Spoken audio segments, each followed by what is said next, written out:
যেদিন আমার গার্লফ্রেন্ড মেডিকেলে চান্স পেয়েছিল সেদিনই আমি বুঝতে পেরেছিলাম আমাদের 3 বছরের সম্পর্কটা হয়তো শেষ হতে চলেছে।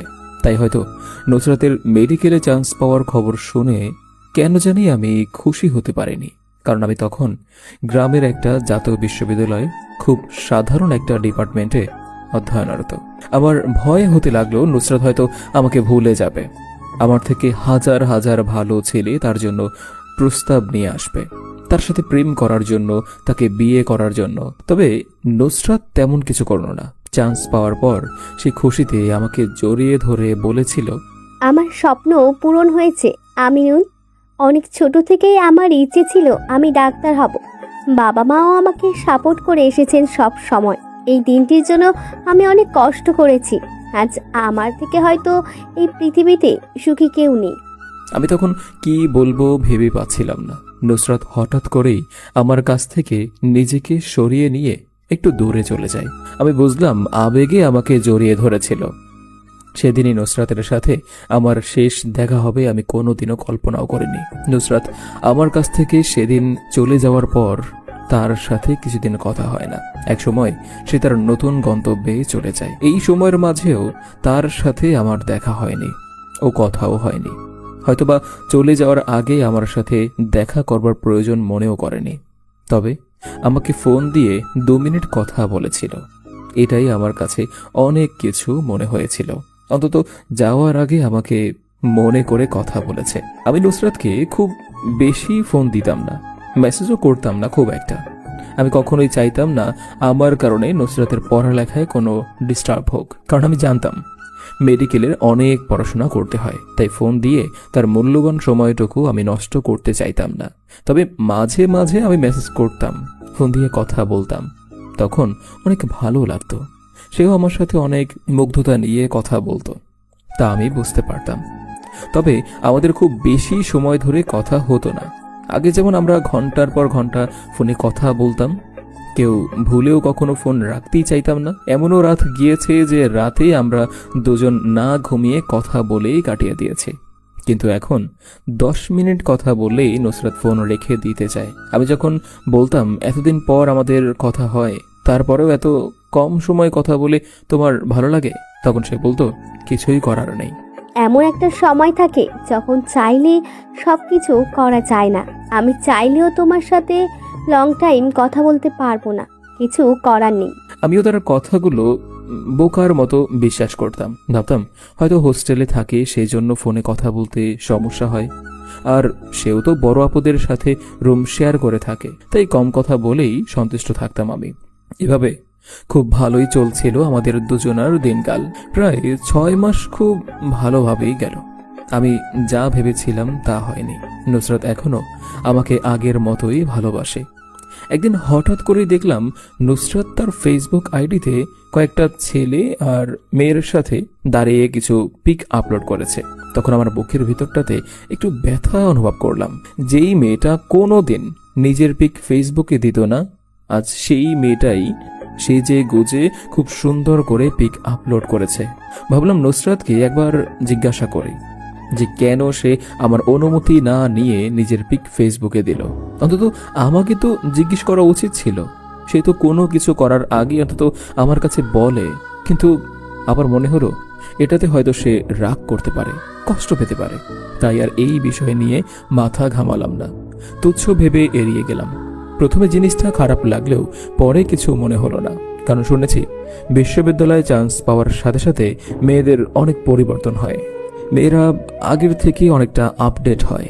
আর সেটা যদি পাবলিক ভার্সিটি কিংবা মেডিকেল কলেজ হয় তাহলে তো কোনো কথাই নেই। একটু পরে হলেও জিনিসটা বুঝতে পারলাম, তাই এটাকে সাধারণভাবেই নিয়েছি আমি। কিন্তু কিছুদিন পর যখন দেখলাম নুসরাত মাঝে মাঝেই তার ছেলে বন্ধুদের সাথে পিক তোলে, তাও খুব কাছাকাছি ঘেঁষে পিক উঠে, মানে আবার সেই পিক ফেসবুকে আপলোড করে, তখন কেন জানি আমার সহ্য হলো না। আমি যাকে ভালোবাসি সে কেন অন্য কোনো ছেলের সাথে এত কাছাকাছি থাকবে? তার কিসের এত সম্পর্ক ছেলেদের সাথে? নিজের কাছেই এসব প্রশ্নের উত্তর খুঁজতে থাকলাম আমি। আমার খুব খারাপ লাগতো যখন দেখতাম নুসরাত কোনো ছেলের কাঁধে হাত রেখে ছবি উঠিয়েছে। আমি নুসরাতকে ফোন দেই, কিন্তু সে ফোন ধরে না। 2 দিন পর যখন সে ফোন ধরলো, তখন আমি তাকে প্রথম যে কথাটা বলি সেটা হলো, তুমি আর তোমার ছেলে বন্ধুদের সাথে ঘুরবে না। আমার অনেক খারাপ লাগে তোমাকে অন্য কোনো ছেলের পাশে দেখলে। কিন্তু নুসরাত আমার কথায় অনেক রাগ করে ফেলে, আমাকে অনেক কথা শোনায়, যে কথাগুলোই প্রমাণ করে দেয় যে সে আমার সাথে থাকতে চায় না। তুমি আমাকে না করার কে? আমার জীবন আমার যেভাবে ইচ্ছা, যার সাথে ইচ্ছে তার সাথে ঘুরবো। তুমি আমাকে না করার কে? যেখানে আমার বাবা মা আমার স্বাধীনতায় হস্তক্ষেপ করে না, যেখানে তুমি আমাকে এসব বলার কে? আমি যেসব ছেলের সাথে ঘুরে বেড়াই তাদের যোগ্যতা স্ট্যাটাস তোমার থেকে অনেক ওপরে। তুমি এখন আপডেট হতে পারোনি। আমার মনে হচ্ছে আমাদের সম্পর্কটা এখানেই শেষ হওয়া উচিত, কারণ তোমার জন্য আমি আমার লাইফস্টাইল চলাফেরা পরিবর্তন করতে পারবো না। আমি আমার মতো করেই নিজের জীবনটা চালাতে চাই। আমার স্বাধীনতায় কারোর হস্তক্ষেপ আমি মেনে নিব না, সে যেই হোক না কেন। আশা করি তুমি আমার কথা বুঝতে পেরেছো। নুসরাত যখন কথাগুলো বলল তখন আমি কিছুক্ষণের জন্য স্তব্ধ হয়ে গিয়েছিলাম। কিছু বলার মতো ভাষা খুঁজে পাচ্ছিলাম না। শুধু ভাবছিলাম এতদিন ধরে এত যত্ন করে গড়ে তোলা 3.5 বছরের সম্পর্কটা মাত্র 1 মিনিটেই শেষ হয়ে যাচ্ছে। বিশ্বাস হচ্ছিল না। তবে আমারও কেন জানি এই সম্পর্কটার প্রতি একটা বিতৃষ্ণা এসে গিয়েছে, খুব করে বুঝতে পারতাম। আর তাই হয়তো আমিও নুসরাতকে কিছু কথা বলার মতো সাহস করিয়েছিলাম। যেদিন তুমি মেডিকেলে চান্স পেয়েছিলে সেদিনই আমি বুঝতে পেরেছিলাম তোমার সাথে আমার রিলেশনটা টিকবে না। লাস্ট 6 মাসে আমি সবসময় ফোন দিয়েছি তোমাকে, তোমার খোঁজ নিয়েছি। তুমি কখনো নিজে থেকে আমাকে কল করনি, কখনো মনেও করনি যে তোমাকেই একজন মানুষ অনেক ভালোবাসে, যে মানুষটা তোমার ফোন পেলে কতটা খুশি হয় সেটা হয়তো তুমি বুঝেও বুঝতে না। তুমি জানতে আমি তোমাকে অন্য কোনো ছেলের সাথে সহ্য করতে পারবো না, তাই তুমি ইচ্ছে করেই তোমার ছেলে বন্ধুদের সাথে ঘুরে বেড়াতে, তাদের সাথে ছবি ওঠাতে, সেগুলো তুমি আমাকে দেখানোর জন্য আপলোডও করতে। আমি কিছুটা হলেও বুঝতাম, তবে সহ্য করতাম আমি। তুমি এটাই চেয়েছিলে আমি যেন রাগ করে তোমাকে এমন কিছু বলি যেটার সাহায্যে তুমি আমাদের সম্পর্কটার ইতি টানতে পারো। আজ তুমি সফল, আর কখনো কথা হবে না, দেখাও হবে না তোমার সাথে। কথাগুলো বলে আমি ফোনটা কেটে দিলাম, চিরদিনের জন্যই রেখে দেই। মনে মনে একটা জেদ করে যে কোনো দিন আমি তাকে আর ফোন দিব না। আমি ভেবেছিলাম আমাদের পাহাড় সমান অভিমানগুলো ভুলে গিয়ে আবার আমরা কথা বলবো, দেখা করব। কিন্তু না, এমনটা হয়নি। সেদিনের পর থেকে নুসরাতের জন্য অনেকটা দিন আমি খুব অভিমান ভরা ভালোবাসা নিয়ে অপেক্ষা করেছিলাম। নুসরাত আমাকে ফোন দিবে, এই সব কিছু ভুলে আবার আমাকে আপন করে নেবে, কিন্তু সে আমাকে ফোন দেয়নি। আমিও নিজে থেকে তাকে ফোন দেইনি। আমারও ইগো জিনিসটা তার থেকে কম ছিল না। আমি জানি যে তাকে ফোন দিয়ে তার সাথে কথা বলে সবকিছু আবার আগের মতো হয়ে যেত, কিন্তু আমার ভিতরের ইগো আমাকে এটা করতে দেয়নি। আমার ভিতরের সত্তাটা সব সময় শুধু একটা কথাই বলেছে, যে মানুষটা তোকে চায় না, যে মানুষটা তুই অভিমান করলে তোর অভিমান ভাঙায় না, যে মানুষটা তোর ভালোবাসা ভরা শাসনগুলোতেও বিরক্তি খুঁজে পায়, সেই মানুষটার সাথে তুই নিজেকে কখনো সুখী দেখতে পারবি না। তবুও যদি নুসরাত একটাবার আমাকে বলতো অনেক ভালোবাসি তোমাকে, চলো সব ভুলে যাই, তাহলে হয়তো আমি সব কিছু ভুলে তাকে পরম আদরে বুকে জড়িয়ে নিতাম। কিন্তু সে আমার সাথে আর যোগাযোগ করেই নেই। অতঃপর আমিও আস্তে আস্তে নুসরাতকে ভুলে যেতে লাগলাম। একসময় ভুলেও গেলাম যে আমার জীবনে নুসরাত নামে কোনো একটা মেয়ে ছিল, যে মেয়েটাকে আমি নিজের থেকেও বেশি, অনেক বেশি চাইতাম। সেদিন আমার মনে হয়েছিল এই পৃথিবীতে যদি সবচেয়ে বড় কোনো মিথ্যা থাকে সেটা হলো আমি তোমাকে ছাড়া বাঁচব না। আসলে এই পৃথিবীতে কেউ কাউকে ছাড়া মরে না, কষ্ট হলেও বাস্তবতার সাথে যুদ্ধ করে বেঁচে থাকে। আমিও আছি। যখন নুসরাতের হাত ধরে বলতাম আমি তোমাকে নিজের থেকে অনেক বেশি ভালোবাসি, তোমাকে না পেলে আমি বাঁচব না, প্রতিটা মানুষের বেঁচে থাকার জন্য যেমন অক্সিজেন জিনিসটা অতি জরুরি, ঠিক তেমনি আমার বেঁচে থাকার জন্য তোমাকে খুব প্রয়োজন। তুমি ছাড়া আমার এই জীবন অধুরা হয়ে থাকবে, অসম্পূর্ণ থাকবে। এখন এই কথাগুলোই শুনলে বড্ড হাসি পায় আমার। হয়তো নুসরাতও আমাকে ভুলে গিয়ে নতুন কারোর সাথে সম্পর্কে জড়িয়ে গিয়েছে। আমরা মানুষরা এমনই, পুরাতন ভুলে নতুনকে সাদরে গ্রহণ করে নেই। দেখতে দেখতে নুসরাতের সাথে আমার সম্পর্কের 2টা বছর অতিবাহিত হয়ে যায়। এই 2 বছরে আমাদের কোনো কথা হয়নি, তবে আমি তাকে দেখতাম। প্রথম প্রথম তার সাথে কথা না বলে থাকতে পারতাম না, অনেক কষ্ট হতো, তবুও থাকতাম। নিজের আত্মসম্মান বোধের কথা চিন্তা করে হলেও তার সাথে কথা না বলে থাকতাম। আমি ভাবতাম আমার মতো নুসরাতেরও হয়তো আমার সাথে কথা না বলে থাকতে অনেক কষ্ট হচ্ছে। দীর্ঘ 3টা বছর তার সাথে রিলেশন ছিল আমার। এই 3 বছরে আমি তাকে অনেক ভালোবাসা দিয়েছি। সে আমাকে এত সহজে চাইলেই ভুলে যেতে পারবে না। সেদিন হয়তো রাগের মাথায় অনেক কিছুই বলেছে সে, কিন্তু আমাকে ভুলে যেতে তার অনেক কষ্ট পোহাতে হবে। কিন্তু যখন দেখতাম সে হাসি খুশি ভাবেই আগের মতো তার বন্ধুদের সাথে চলাফেরা করছে, ট্যুরে যাচ্ছে, আর সেগুলো সামাজিক যোগাযোগ মাধ্যমে দিচ্ছে, তখন বুঝতাম আমার ধারণা ভুল ছিল। সেটার প্রমাণ আমি পাচ্ছি। সে আমাকে ভুলে তার বন্ধু বান্ধবীদের সাথে খুব আনন্দে উল্লাসেই দিন কাটাচ্ছে, অথচ আমি নিজেকে কষ্টের অনদলে দগ্ধ করছি প্রতিনিয়ত। আমার অন্য সবার বন্ধু বান্ধবীও ছিল না যে তাদের সাথে নিজের দুঃখগুলো শেয়ার করব। আমার একাকিত্ব হয়তো আমার কষ্টগুলোতে তীব্রতা দান করেছিল। তবে আলহামদুলিল্লাহ, আমি সব ভুলে নিজেকে নিজের মতো গুছিয়ে নিয়েছি। আমি আর নুসরাত নামক কোনো মেয়েকে ভালোবাসি না, তার জন্য নিজেকে কষ্টও দেই না। যেহেতু আমি জাতীয় বিশ্ববিদ্যালয় থেকে অনার্স শেষ করেছিলাম, তাই চাকরির বাজারে আমাকে অনেক বেগ পোহাতে হয়েছিল। সত্যি বলতে জাতীয় ভার্সিটির স্টুডেন্টগুলো প্রথম থেকেই পাবলিক ভার্সিটি স্টুডেন্টদের থেকে মানসিকভাবে অনেকটা পিছিয়ে পড়ে। ওরা যেহেতু পরীক্ষা দিয়ে চান্স পেয়েছে আর আমরা পাইনি, তাই ওরা আমাদের থেকে অনেকটা এগিয়ে। এই জিনিসটা আমার মনের মধ্যে সব থেকে নেগেটিভভাবে কাজ করেছে। যদিও আমি কোথাও পরীক্ষা দেইনি, তবুও এটা মনে হয়েছে, খারাপ লাগলেও এই কথাগুলো সত্য। তবে আমি কখনো ভেঙে পড়িনি। অনার্স শেষ হওয়ার পর বিসিএস ক্যাডার হওয়ার আশায় দীর্ঘ 2টা বছর দিন রাত আমি অক্লান্ত পরিশ্রম করেছি। দিন থেকে কখনো রাত হয়েছে, রাত থেকে কখনো দিন হয়েছে। এসবে আমার কখনো মনোযোগ থাকতো না। আমার সমস্ত মনোযোগ থাকতো বইয়ের পাতায়। এত পরিশ্রম করার পরেও যখন আমি বিসিএস ক্যাডার হতে পারিনি, তখন আমার মনে হয়েছিল বিসিএস আমার জন্য না। এই পৃথিবীতে কিছু বিরল প্রজাতির এক্সট্রা অর্ডিনারি মানুষ আছে, বিসিএসটা তাদের জন্য। তবে বিসিএস ক্যাডার না হতে পারলেও আমি প্রথম শ্রেণীর একটা সরকারি চাকরি পেয়ে যাই। আমি এখনো বিশ্বাস করি আমি ক্যাডার হতে চেয়েছিলাম বলেই আজ প্রথম শ্রেণীর সরকারি চাকরি পেয়েছি। তাই মানুষের স্বপ্ন সবসময় বড় থাকা উচিত। স্বপ্ন বড় থাকলেই কেবল বড় হওয়া যায়। তাই সবসময় বড় হওয়ার স্বপ্ন দেখা উচিত, আর সেই স্বপ্নটাকে সত্যি করার জন্য পরিশ্রম করা উচিত। বাকিটুকু উপরওয়ালার হাতে ছেড়ে দিতে হবে। আমাদের আর্থিক অবস্থা খুব একটা ভালো না থাকলেও আমি বাবা মায়ের অনেক আদরের সন্তান ছিলাম। আমার বাবা মা জানতো তাদের যা অবস্থা, তারা একজনের বেশি সন্তানকে হয়তো ভালোভাবে মানুষ করতে পারতই না, আর তাই তারা আমি বাদে আর কোনো সন্তান নেয়নি। আমি যখন যা চাইতাম আমার বাবা সেটা আমাকে দিত। আমার মনে আছে, আমি যখন অনেক ছোট ছিলাম তখন বাবার কাছে একটা সাইকেল চেয়েছিলাম। ছোট থাকলেও এমন আবদার করাতে মা সেদিন আমার উপর অনেক রাগ করেছিল। কিন্তু কিছুদিন পর বাবা আমার জন্য যখন একটা নতুন সাইকেল নিয়ে আসলো, তখন মাই আমাকে সাইকেলে চড়িয়ে ঘোরাতো।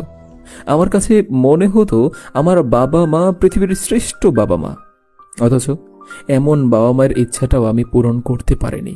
এতটাই ব্যর্থ ছিলাম আমি। তারা চেয়েছিল আমি যেন ভালো রেজাল্ট করে শহরে পড়াতে যাই, কিন্তু আমি তখন তাদের কথা শুনতাম না, পড়ালেখায় মনোযোগ দিতাম না, সব সময় খেলা নিয়ে থাকতাম, যার কারণে এসএসসিতে খুব ভালো একটা রেজাল্ট করতে পারিনি। ইন্টারে কিছুটা ভালো করেছিলাম, তারপর গ্রামের একটা ভার্সিটিতেই ভর্তি হই। তবু আমার জন্য আমার বাবা মায়ের ভালোবাসা একটুও কমেনি। আমি তাদের আশা পূরণ করতে না পারলেও তারা আমাকে কখনো কোনো কিছুর অভাব দিত না।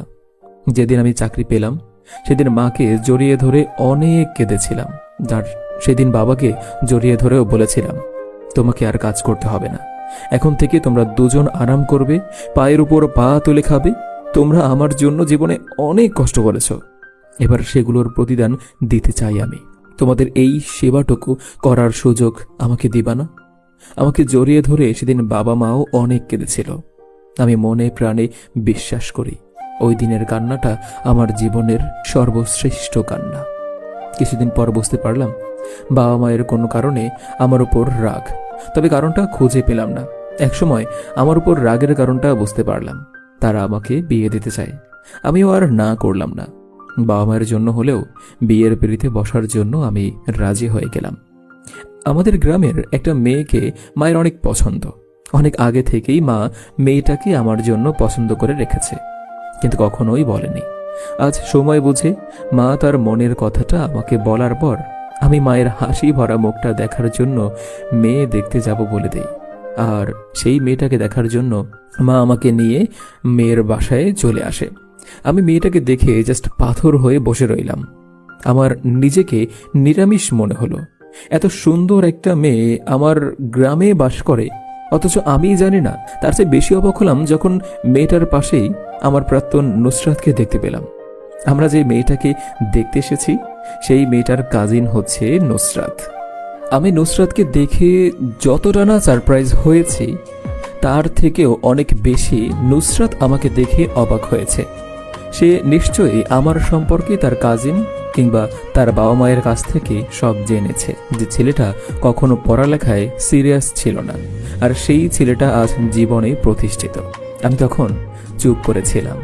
তবে নাটক সিনেমার মতো নুসরাতকে দেখে আমার ভিতরে কোনো আবেগ কাজ করেনি। আমি স্বাভাবিক থাকার চেষ্টা করেছিলাম। আমি যেই মেয়েটাকে দেখতে এসেছি তার নাম রোদেলা, ডাবিতে 2য় বর্ষে পড়ে। আর আমার মেয়েটাকে প্রথম দেখেই কেমন জানি সন্দেহ হয়েছিল। এত সুন্দর একটা মেয়ে কিনা এই সিঙ্গেল থাকে, তাও আবার ডাবিতে 2 বছর রানিং। আমি নিশ্চিত এই মেয়ের বয়ফ্রেন্ড আছে। ইদানিং এই বিষয়টা খুবই হচ্ছে। আর বিয়ের কয়েকদিন আগে মেয়ে পালিয়ে যায়, অথচ বিয়ে করার জন্য সে ঠিকই রাজি থাকে। জগতের চিরাচরিত নিয়ম অনুযায়ী আমাদের দুজনকে আলাদা রুমে কথা বলার জন্য পাঠানো হয়েছে। সবার কথা বিয়ের আগে ছেলে মেয়ের আলাদা কথা বলা দরকার আছে। আর তাছাড়া তারা এই যুগের ছেলে মেয়ে বিয়ের আগে পার্সোনালভাবে একটু কথা বলবে না, এমনটা হতেই পারে না। আমার বেলায়ও হবে, সেটা জানতাম। আমি অজানা অপরিচিত একটা মেয়ের সামনে দাঁড়িয়ে আছি। কি বলবো কিছুই ভাবতে পারছি না। কিছুটা নার্ভাস ফিলও করছিলাম। এমনটা হওয়ার কারণ বুঝতে পারলাম না। নীরবতা ভেঙে রোদেলাই প্রথম কথা বলল। আপনার কয়টা গার্লফ্রেন্ড ছিল? মেয়ের মুখ থেকে এমন একটা প্রশ্ন শুনে থতমত খেয়ে গেলাম। আসলে এমন কোনো কিছুর উত্তর দেওয়ার জন্য প্রস্তুত ছিলাম না আমি। এখন যদি বলি আমি কখনো প্রেম করিনি আর আমার কোনো গার্লফ্রেন্ডও ছিল না, আর সে যদি নুসরাতের কাছ থেকে সব শুনে, তাহলে আমার কাছে ব্যাপারটা লজ্জাজনক হবে। তাই সাহস করেই বললাম, একটা করেছিলাম। মাত্র একটা? তো কয়টা করব? এগুলো কি খাওয়ার জিনিস নাকি যে অনেকগুলো করব? আপনার কথা শুনে মনে হচ্ছে আপনি অনেকগুলো করেছেন। না, আসলে সবাই ভাবে আমার হয়তো বয়ফ্রেন্ড আছে, আমি সিঙ্গেল নাই, তাই কেউ প্রপোজ করে নাই। সুন্দরী মেয়েদের এটাই সমস্যা। সবাই ভাবে এত সুন্দর একটা মেয়ে সিঙ্গেল থাকার কোনো চান্সই নাই, এটা ভেবেই অনেকে প্রপোজ করে না। ভালো তো। আমি বিয়ে করব না, আবার বাড়িতে নাও বলবো না। আপনি না করে দিবেন, বলবেন মেয়ে আমার পছন্দ হয়নি। এটা বললে সবাই আমাকে পাগল ভাববে। কেন কেন এটা ভাববে কেন? এত সুন্দর নিষ্পাপ একটা মেয়েকে আমার পছন্দ হয়নি, এটা শুনলে তো সবাই পাগল বলবে। ফ্লার্ট করছেন? না, সত্যি বলছি। আমার এই উপকারটা করেন। আমি এই বিয়েটা করতে চেয়েছি আমার মায়ের জন্য। আপনার থেকে আমার মাকে খুশি করা খুব বেশি দরকার। যেহেতু সমস্যাটা আপনার, সেহেতু আপনি আপনার পরিবারকে বোঝান। তাদেরকে বলেন আপনার ছেলেকে পছন্দ হয়নি। এত ভালো মানুষ নই আমি যে আপনাকে সাহায্য করে মায়ের কাছে অপরাধী হব। আপনি তো শিক্ষিত, এই সাধারণ জিনিসটা কেন বোঝেন না? বিয়ের পরেও তো আমি আপনাকে ছেড়ে দিতে পারি, আর আমাদের বিয়েটাতে আমরা কেউ সুখী হতে পারবো না। আমি এত সমীকরণ বুঝি না। আমি আমার মাকে দুঃখ দিতে পারবো না। আপনি আপনার বাবাকে বলেন। আরে ভাই, আমার বাবা হার্টের রুগী। আমার এমন সিদ্ধান্তে কোনো দুর্ঘটনা ঘটে গেলে নিজেকে সারা জীবন অপরাধী মনে হবে। তাহলে আর কি করার, দেখা যাক কি হয়। আজকেই তো আর বিয়ে হয়ে যাচ্ছে না, অনেক সময় পাবেন। যা করার আপনাকেই করতে হবে। বিয়ে ভাঙার ব্যাপারে আমি আপনাকে কোনো সাহায্য করতে পারবো না। আমরা চলে আসি।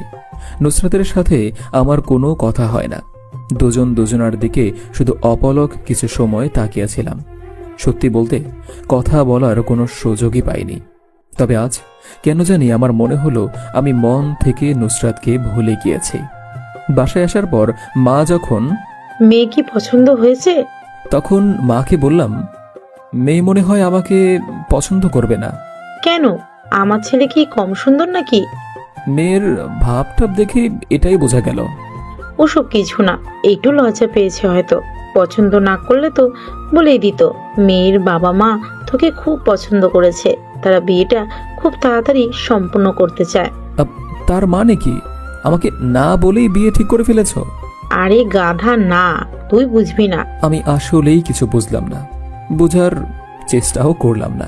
জানালার পাশে দাঁড়িয়ে বাইরের প্রকৃতির দৃশ্যগুলো ভালোভাবে অনুভব করছিলাম। বাইরে কি সুন্দর ঝুম বৃষ্টি হচ্ছে। ঝুম বৃষ্টি একজন মানুষের খুব প্রিয় ছিল, হয়তোবা এখনো আছে, কিংবা এখন আর তার বৃষ্টি ভালো লাগে না। এই বৃষ্টিটা হয়তো হয়ে যাবে। মাকে অনেক খুশি দেখলাম আজ। যে কোনো কিছুর বিনিময়ে মা মেয়েটাকে আমার বউ করে আনতে চাই। আমিও কি চাই? হ্যাঁ, এই প্রশ্নের উত্তর জানা নাই। তবে যদি ভালোবাসার মানুষ থাকতো তাহলে বাবা মায়ের সুখের জন্য তাকেও ছেড়ে দিতে দ্বিধাবোধ করতাম না। আর সেখানে আজ আমি নিঃস্ব। আমার ভালোবাসার কোনো মানুষ নেই। ভালোবাসার মানুষ বলতে দুজন মানুষই আছে, যারা আমাকে জন্ম দিয়ে এই সুন্দর পৃথিবীতে এনেছে। তাই মায়ের কথা আমি ফেলতে পারি না। আগে বুঝতাম না, তাই মায়ের অবাধ্য ছেলে হিসেবে জীবন চালিয়েছি। কিন্তু এখন সব বুঝি, সব জানি। তাই জীবনের বাকিটা সময় বাবা মায়ের বাধ্য ছেলে হয়েই বেঁচে থাকতে চাই। হঠাৎ করেই ফোনটা কেঁপে ওঠে। বুঝলাম কেউ ফোন দিয়েছে। স্ক্রিনের দিকে তাকাতেই বহুদিনের পরিচিত সেই নাম্বারটা চোখের সামনে ভেসে উঠল। নাম্বারটা এখনো খুব যত্ন করে সেভ করে রেখেছি। এটা বিশ্বাসই হচ্ছে না যে মানুষটা অনেক আগেই নিজের মন থেকে ডিলিট হয়ে গিয়েছে, সেই মানুষটার নাম্বারটা আজও রয়ে গিয়েছে। ফোনটা ধরতেই ওপাশের সেই আগুন ঝরা কণ্ঠটা শুনতে পেলাম, যেই কণ্ঠটা শোনার জন্য একসময় পাগল ছিলাম। কেমন আছো? ভালো আছে, তুমি কেমন আছো? চিনতে পেরেছো তাহলে? না চেনার তো কোনো কারণ নেই। বিয়ে করে কতদিন আর সিঙ্গেল থাকবো বলো? সেদিন তো বলেছিলে তুমি আমাকে ছাড়া বাঁচবে না, বিয়ে করলে আমাকেই করবে। আমি তোমার অক্সিজেন, আমি তোমার প্রতিটা নিঃশ্বাসে থাকবো সব সময়। তাহলে সব কি মিথ্যে ছিল? তুমি কি সত্যিই আমার অক্সিজেন ছিলে? যদি তাই হতো তাহলে কি আমাকে ছেড়ে চলে যেতে পারতে? তুমি তো জানতে অক্সিজেন ছাড়া মানুষ বাঁচতে পারে না। তারপরেও কিভাবে আমাকে ছেড়ে চলে গেলে? এতটা দিন গিয়েছে, একটাবার খোঁজও নাওনি। তুমি নিয়েছো? আমি ভেবেছিলাম কোনো একদিন তুমি ফোন দিবে, তবে ভাবিনি এতটা দেরি করবে। তুমি কি ভাবছো আমি আবার তোমার সাথে নিজেকে জড়াতে চাই, তাই ফোন দিয়েছি? এটা ভাবলে ভুল করবে। এই যে হ্যালো ম্যাডাম, আমি আপনাকে অনেক আগেই ভুলে গিয়েছি। সো এইসব নিয়ে আমিও ভাবি না। আর আমি জানি আমার সাথে ব্রেকআপ হওয়ার পর তুমি রিলেশনে জড়াবে, কারণ তুমি ছিলে মেডিকেলে পড়া আপডেট মেয়ে। উপহাস করছো? না, তা করবো কেন? যেটা সত্যি সেটাই বললাম। সেদিনের পর তুমি খুব ভালোই ছিলে। বন্ধুদের সাথে আড্ডা, ঘোরাফেরা, আরো কত কি। ভালো থাকার জন্য এগুলো কি যথেষ্ট না? বাইরে থেকে দেখে সবকিছু বোঝা যায় না। যাই হোক, ভালো থেকো। বিয়ের জন্য শুভকামনা। তুমিও ভালো থাকো। আমি ভেবেছিলাম এরকম কিছু একটা হবে, নুসরাত আমাকে ফোন দিবে। তবে মেয়েটার কোনো পরিবর্তন হয়নি, আজও আগের মতোই আছে। নিজের জেদটাকেই বড় করে দেখে। তবে আমি খুব খুশি সে আমাকে ভুলে গিয়েছে। নাটক সিনেমার মতো সে আবার আমার জীবনে ফিরে আসতে চায়নি। রাতে ঘুমানোর আগে অপরিচিত একটা নাম্বার থেকে ফোন পেলাম। ফোনটা ধরতেই ওপাশ থেকে শুনতে পারলাম কেউ একজন বলছে, আমি রোদেলা, আপনার হবু বউ। আমি আপনার সাথে দেখা করতে চাই। কাল বিকেলে দেখা করতে পারবেন? হ্যাঁ পারবো। কখন, কোথায় আসতে হবে বলেন। আমি মেসেজ করে দিয়ে দিবনি। আমিও ফোনটা রেখে ঘুমিয়ে গেলাম। তবে আমার কেন জানি মনে হলো রোদেলার সাথে দেখা করতে গিয়ে তার বয়ফ্রেন্ডকে দেখতে পাবো। জানি না এমনটা হবে কিনা, তবে হওয়াটাও অসম্ভব কিছু না। রোদেলা একাই দাঁড়িয়ে আছে, তার আশেপাশে আমি কাউকে দেখতে পাচ্ছি না। তাহলে কি আমার কল্পনাটা মিথ্যা ছিল? রোদেলা তার বয়ফ্রেন্ডকে সাথে নিয়ে আসেনি? সে কি এমন বলবে যে কারণে এভাবে বাহিরে একা দেখা করতে বলেছে? আমি আন্দাজ করতে পারলাম না। তবে যাই বলুক না কেন সে, আমি তার কথা মতো বিয়েটা ভাঙব না। বাসা থেকে বের হওয়ার আগে খুব ভেবে চিন্তেই এসেছি। আমি জানি সে অনেক আবেগী কথা বলে আমাকে গলাতে চাইবে, তবে আমি সেসবে মন দেব না। আমার মায়ের জন্য শুধু আমি বিয়েটা করতে চাচ্ছি না, নুসরাতও এর একটা কারণ। আমি যদি এই মেয়েটাকে বিয়ে না করতে পারি, তাহলে নুসরাত কোনো একদিন আমাকে উপহাস করবে। তুমি এই মেয়ের যোগ্য ছিলে না, তাই সে তোমাকে রিজেক্ট করেছে। আমি জানি নুসরাত এমন কিছু বলবে। নুসরাতকে জবাব দেওয়ার জন্য হলেও আমাকে এই বিয়েটা করতে হবে। একটা মেয়েকে এতক্ষণ দাঁড়িয়ে রাখা কি কোনো দায়িত্বশীল পুরুষের কাজ? আমি দুঃখিত, একটু দেরি হয়ে গিয়েছে। তবে আমার মনে হয় মেয়েরা যত্নবান দায়িত্বশীল পুরুষ খুব একটা পছন্দ করে না। একটু না, 30 মিনিট দেরি করে এসেছেন। আপনি কিভাবে বুঝলেন মেয়েরা দায়িত্বশীল পুরুষ পছন্দ করে না? কিছুটা অভিজ্ঞতা আছে। পৃথিবীর সব মেয়ে তো আর এক না। আলাদা ভাবারও তো কোনো কারণ দেখি না। আপনাকে যে জন্য দেখা করতে বলেছি, সিরিয়াসলি একটা কথা বলেন তো, আপনি কি সত্যি বিয়েটা করছেন? হ্যাঁ, বয়স বেশি হয়ে যাচ্ছে। এত সুন্দর একটা মেয়েকে রিজেক্ট করার কোনো কারণ দেখছি না আমি।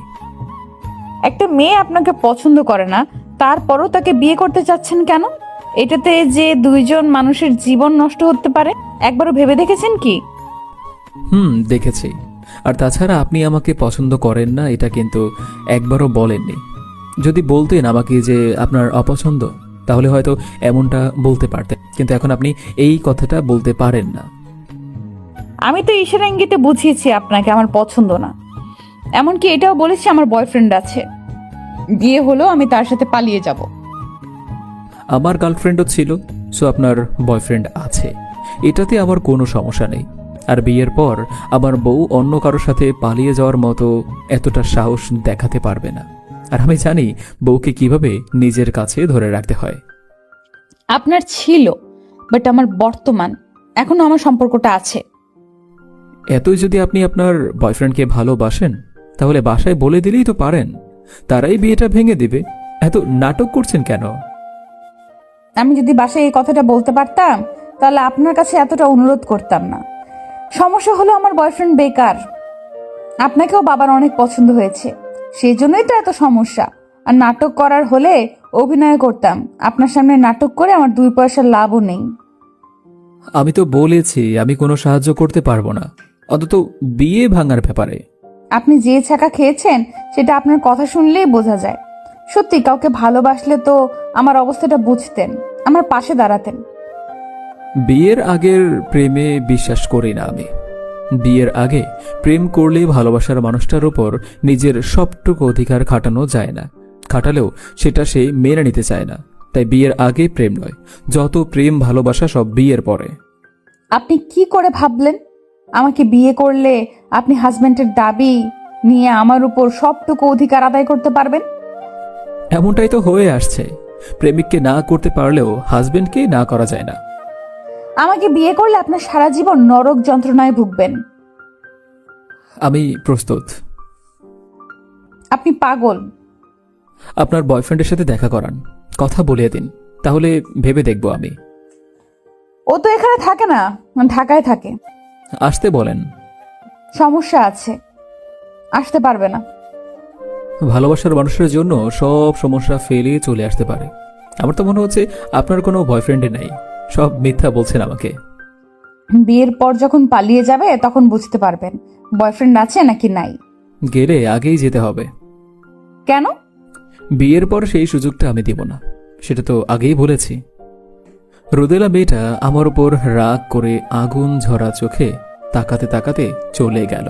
হয়তো সে অনেকটা আশা নিয়ে আমার কাছে এসেছিল, কিন্তু তাকে নিরাশ হয়ে ফিরে যেতে হলো। রাতে খাওয়ার সময় মা হঠাৎ করেই বলল, বিয়েতে কি তোর মত আছে? কথাটা শুনে আমি চুপ হয়ে গেলাম। আসলে এই প্রশ্নের উত্তরটা আমার নিজেরই জানা নেই। তোর যদি মত না থাকে বল, আমরা চাই তুই সুখী হবি।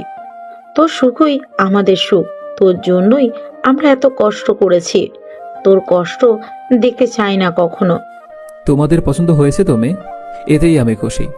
বাবা মায়ের পছন্দে বিয়ে করাটাও যে কতটা আনন্দের সেটা তোমরা বুঝবে না। মেয়েটার বাবা আমাদের কথা দিয়েছেন, আমিও তাদের কথা দিয়েছি। আমার তো অনেক আগে থেকে মেয়েটিকে ভীষণ পছন্দ, তোদের দুজনকে অনেক মানাবে। সব জল্পনা কল্পনার অবসান ঘটিয়ে আমাদের বিয়ে হয়ে যায়। যেই মেয়েটা আমাকে পছন্দ করে না, যেই মেয়েটার বয়ফ্রেন্ড আছে, সেই মেয়েটার সাথেই আমার বিয়ে হয়ে যায়। বিয়ের দিন আমি নুসরাতের দিকে কেন জানি তাকাতে পারিনি। তার দিকে যখন তাকাতাম তখন নিজেকে অপরাধী মনে হতো। আবার মনে হতো সে তো এখন আর আমাকে আগের মতো চায় না, আগের মতো ভালোবাসে না। সে যদি ফিরে আসতে চাইতো কিংবা বলতো এই বিয়েটা করো না, তাহলে হয়তো অন্য কিছু হতে পারত। কিন্তু সে এসবের কিছুই করেনি। চুপচাপ নীরব দর্শকের মতো দাঁড়িয়ে দাঁড়িয়ে আমাদের বিয়েটা সে দেখেছে।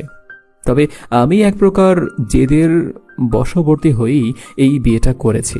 আমি এখন নুসরাতকে বুক ফুলিয়ে বলতে পারবো, তুমি আমাকে ছেড়ে চলে গিয়েছিলে তুচ্ছ একটা কারণে। ভেবেছিলে আমি তোমার যোগ্য না, তুমি আমার থেকে আরো ভালো কাউকে ডিজার্ভ করো, তাই আমাকে খুব সহজেই ভুলে গিয়েছিলে। কিন্তু তুমি হয়তো কখনো চিন্তা করে দেখোনি আমিও তোমার থেকে বেটার কাউকে ডিজার্ভ করি, আর সেটা পেয়েছিও। আমি যখন আমার সদ্য বিয়ে করা বউ নিয়ে নুসরাতের সামনে দিয়ে চলে আসছিলাম, তখন আমি নুসরাতের চোখে হিংসা দেখেছিলাম। সে হয়তো চায়নি বিয়েটা হোক, তার মনটা খারাপ ছিল। যখন আমি তারই সামনে দিয়ে রোদেলার হাত ধরে তাকে নিয়ে আসি, তবে আমি এসব নিয়ে একটুও ভাবিনি, কারণ আমি আমার অতীত ভুলে গিয়েছি। আমি সৃষ্টিকর্তাকে সব সময় ধন্যবাদ জানাই, আমার অতীত সম্পূর্ণরূপে ভুলে যাওয়ার অলৌকিক ক্ষমতা দিয়েছেন সেই জন্য। আমি এখন আমার বাবা মা ব্যতীত কাউকে ভালোবাসি না, আর যদি কাউকে ভালোবাসতে হয় নতুন করে বাসবো। বাসর ঘরে আমার জন্য আমার বউ বসে আছে, তবে তার কাছে যেতে আমার কেন জানি ভয় লাগছে। বিয়েটা তো তার ইচ্ছেতে হয়নি, তার কাছে গেলে সে কি বলবে এটাই ভাবছিলাম আমি। কিন্তু যেতে তো হবেই, এছাড়া কোনো উপায়ও নেই। আমি সাহস করে রুমে ঢুকে দরজাটা এমনভাবে লাগালাম যাতে কোনো শব্দ না হয়, কিন্তু তবুও শব্দ হলো। বিছানায় বসতেই মেয়েটার রাগে গড়গড় করা কণ্ঠ শুনতে পাই। আপনি আমার কাছে আসবেন না, আপনি আমার জীবনটাকে শেষ করে দিয়েছেন। কত স্বপ্ন দেখেছিলাম, জীবনে নিজে কিছু করব, বড় কিছু হব, নিজের পছন্দের বিয়ে করব, কিন্তু আপনি সব শেষ করে দিয়েছেন। আমাকে আপনি ভুলেও স্পর্শ করার চেষ্টা করবেন না।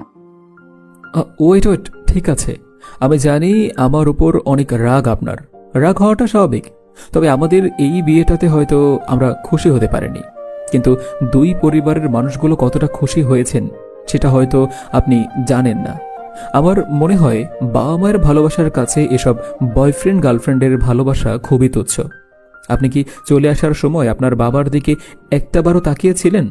তার চোখে যে জলটা ছিল সেটা দুঃখের নয়, সুখের। আপনি ঘুমিয়ে পড়ুন, সমস্যা নেই। আমি অতটা খারাপ মানুষ না যতটা ভাবেন আপনি।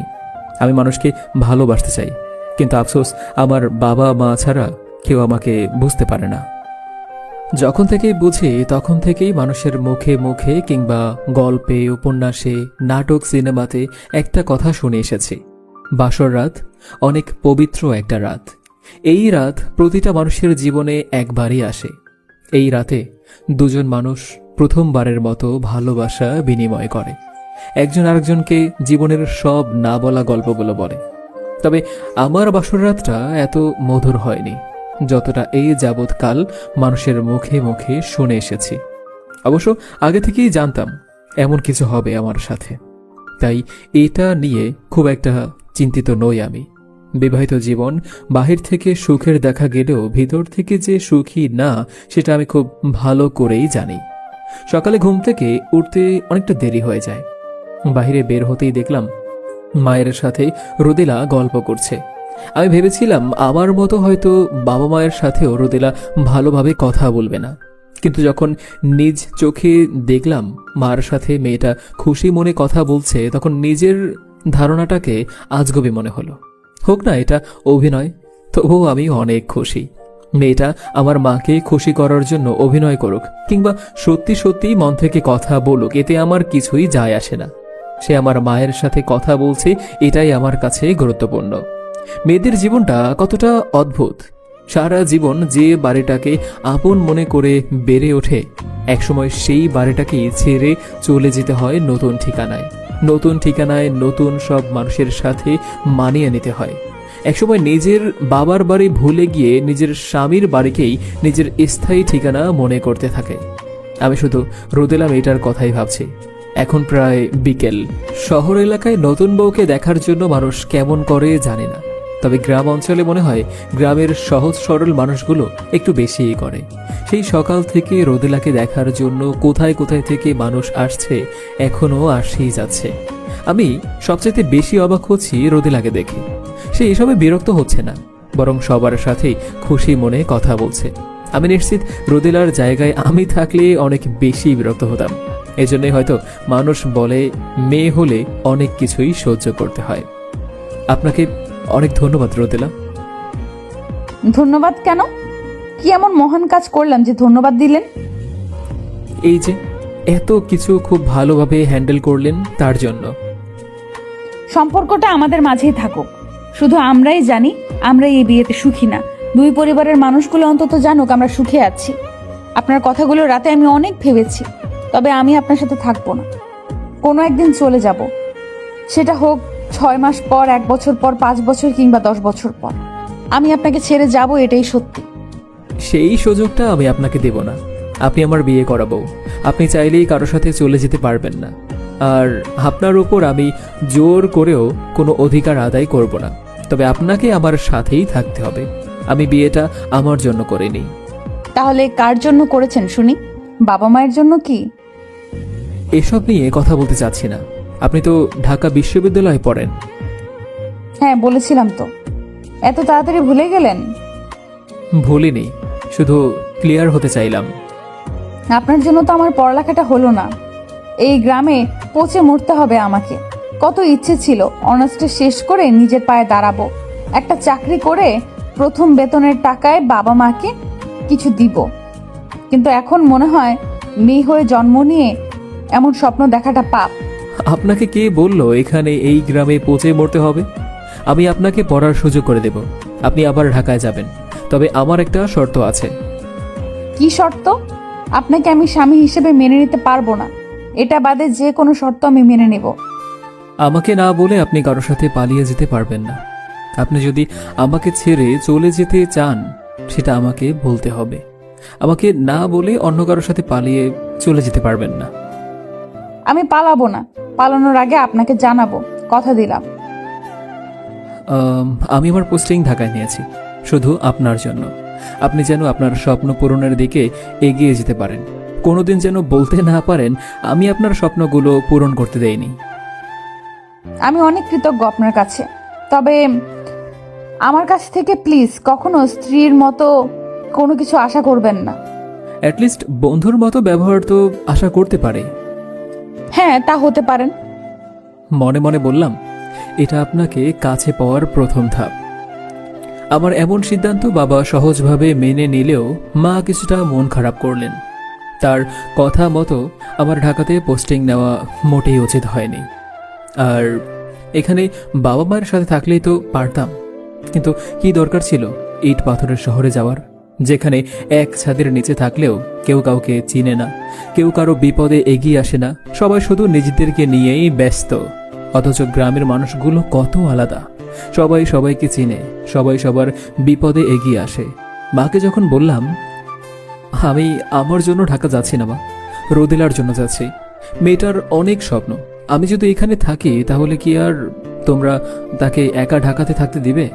আর তোমরা দিলেও তো মানুষজন অনেক আজে বাজে কথা বলবে বিয়ের পর হাজবেন্ডের সাথে না থেকে ঢাকায় চাই পড়তে। রোদেলার মা বাবাও এমনটা চায় না। আর তুমি কি চাও তোমার ছেলের জন্য কোনো মেয়ের স্বপ্ন ধ্বংস হোক? জানি চাইবে না, তাই আমি এমন সিদ্ধান্ত নিয়েছি। আর আমাদের সাথে তোমরাও যাবে। বাবা মা আমাদের সাথে যাবে না সেটা আগে থেকেই জানতাম আমি, কারণ তারা এই ভিটে মাটি ছেড়ে কোথাও যাবে না। জীবনের শেষ নিঃশ্বাস পর্যন্ত তারা এখানেই থাকতে চায়। তাই আমি তাদেরকে জোর করলাম না। তবে আমরা চলে যাওয়াতে মা খুব একটা খুশিও না। তবে যখন মাকে বললাম আমি প্রতি মাসেই তোমাকে দেখার জন্য চলে আসব, তখন মায়ের মুখ কিছুটা উজ্জ্বল হলো।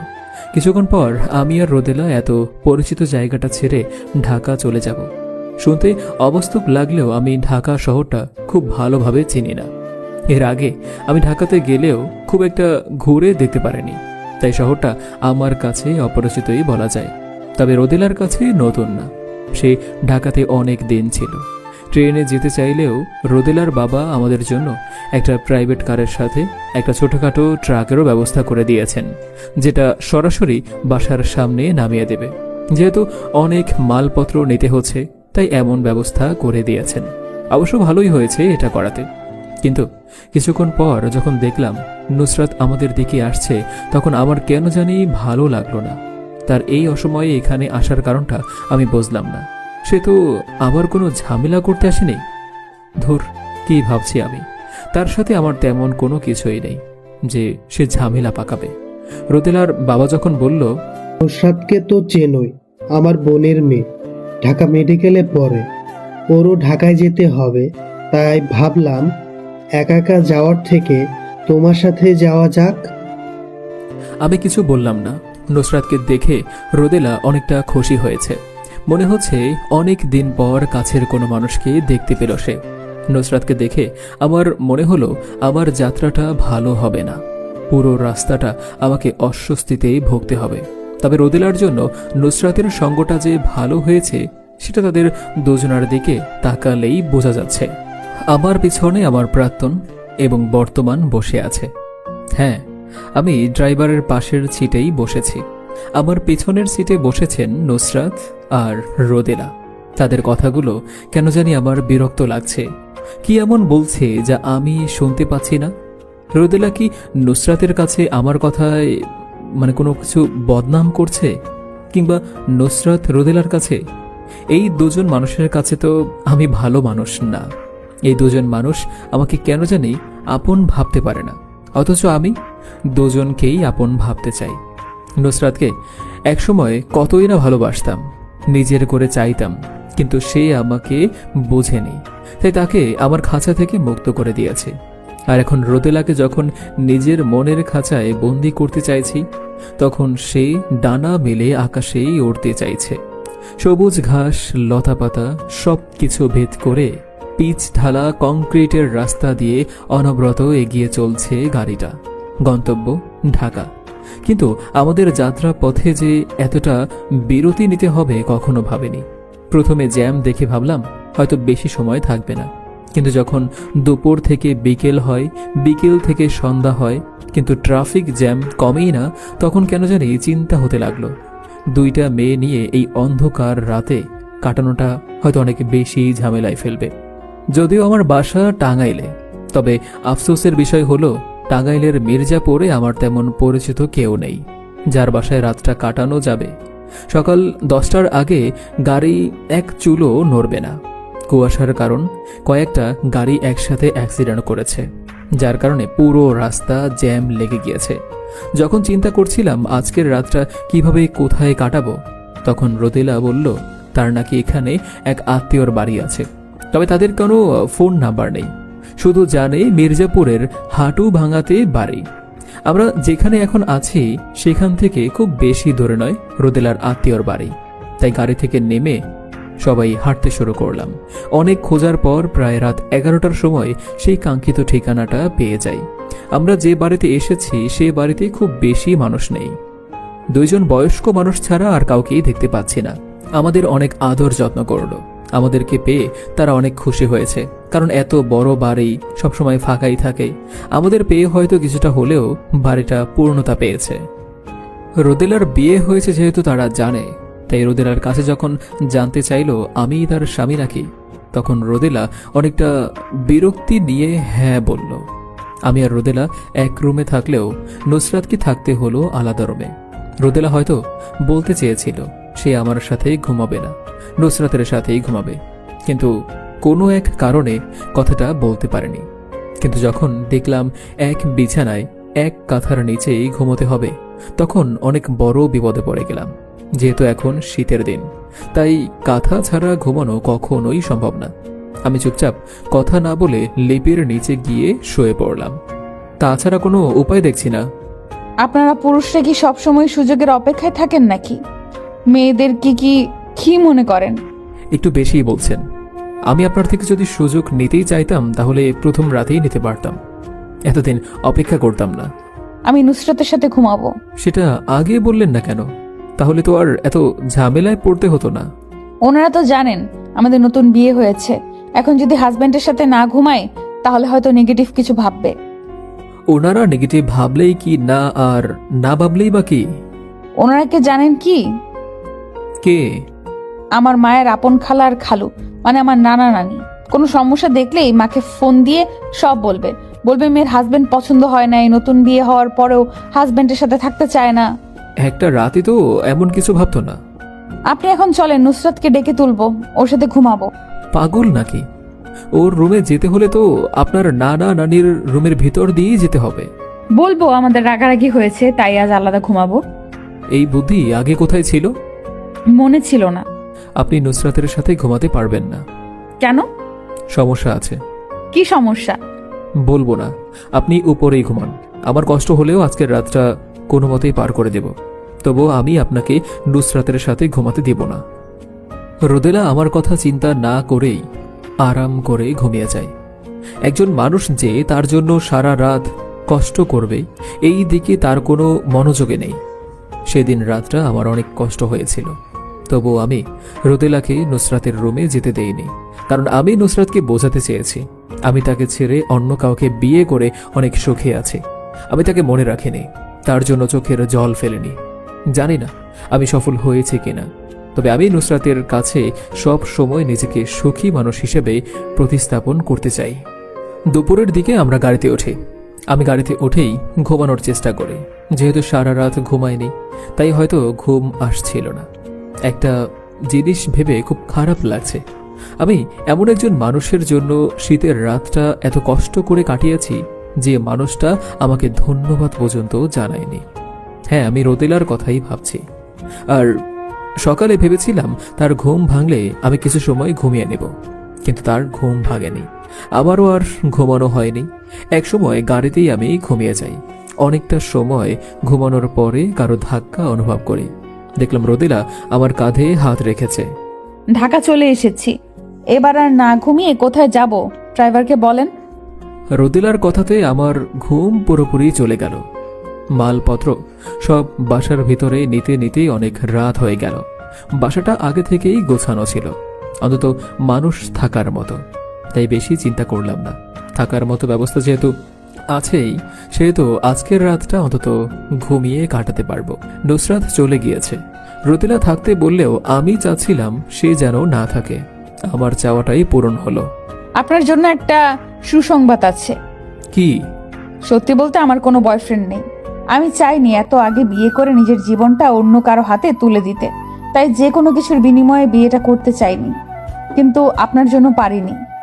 বিয়ে করলে বুঝি নিজের জীবনটা অন্য কারো হাতে তুলে দেওয়া হয়? আপনার যে কোনো বয়ফ্রেন্ড নেই সেটা আগেই বুঝতে পেরেছিলাম।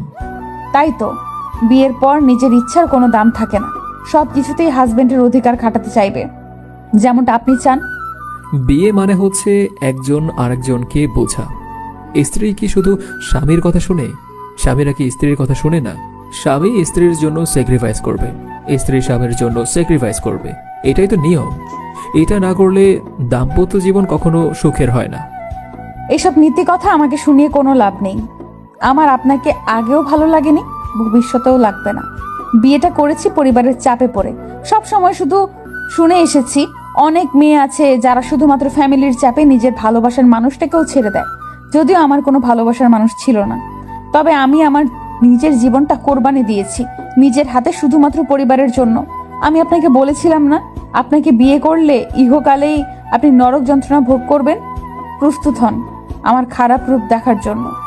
আমি কতটা খারাপ সেটা আপনি ভাবতেও পারবেন না।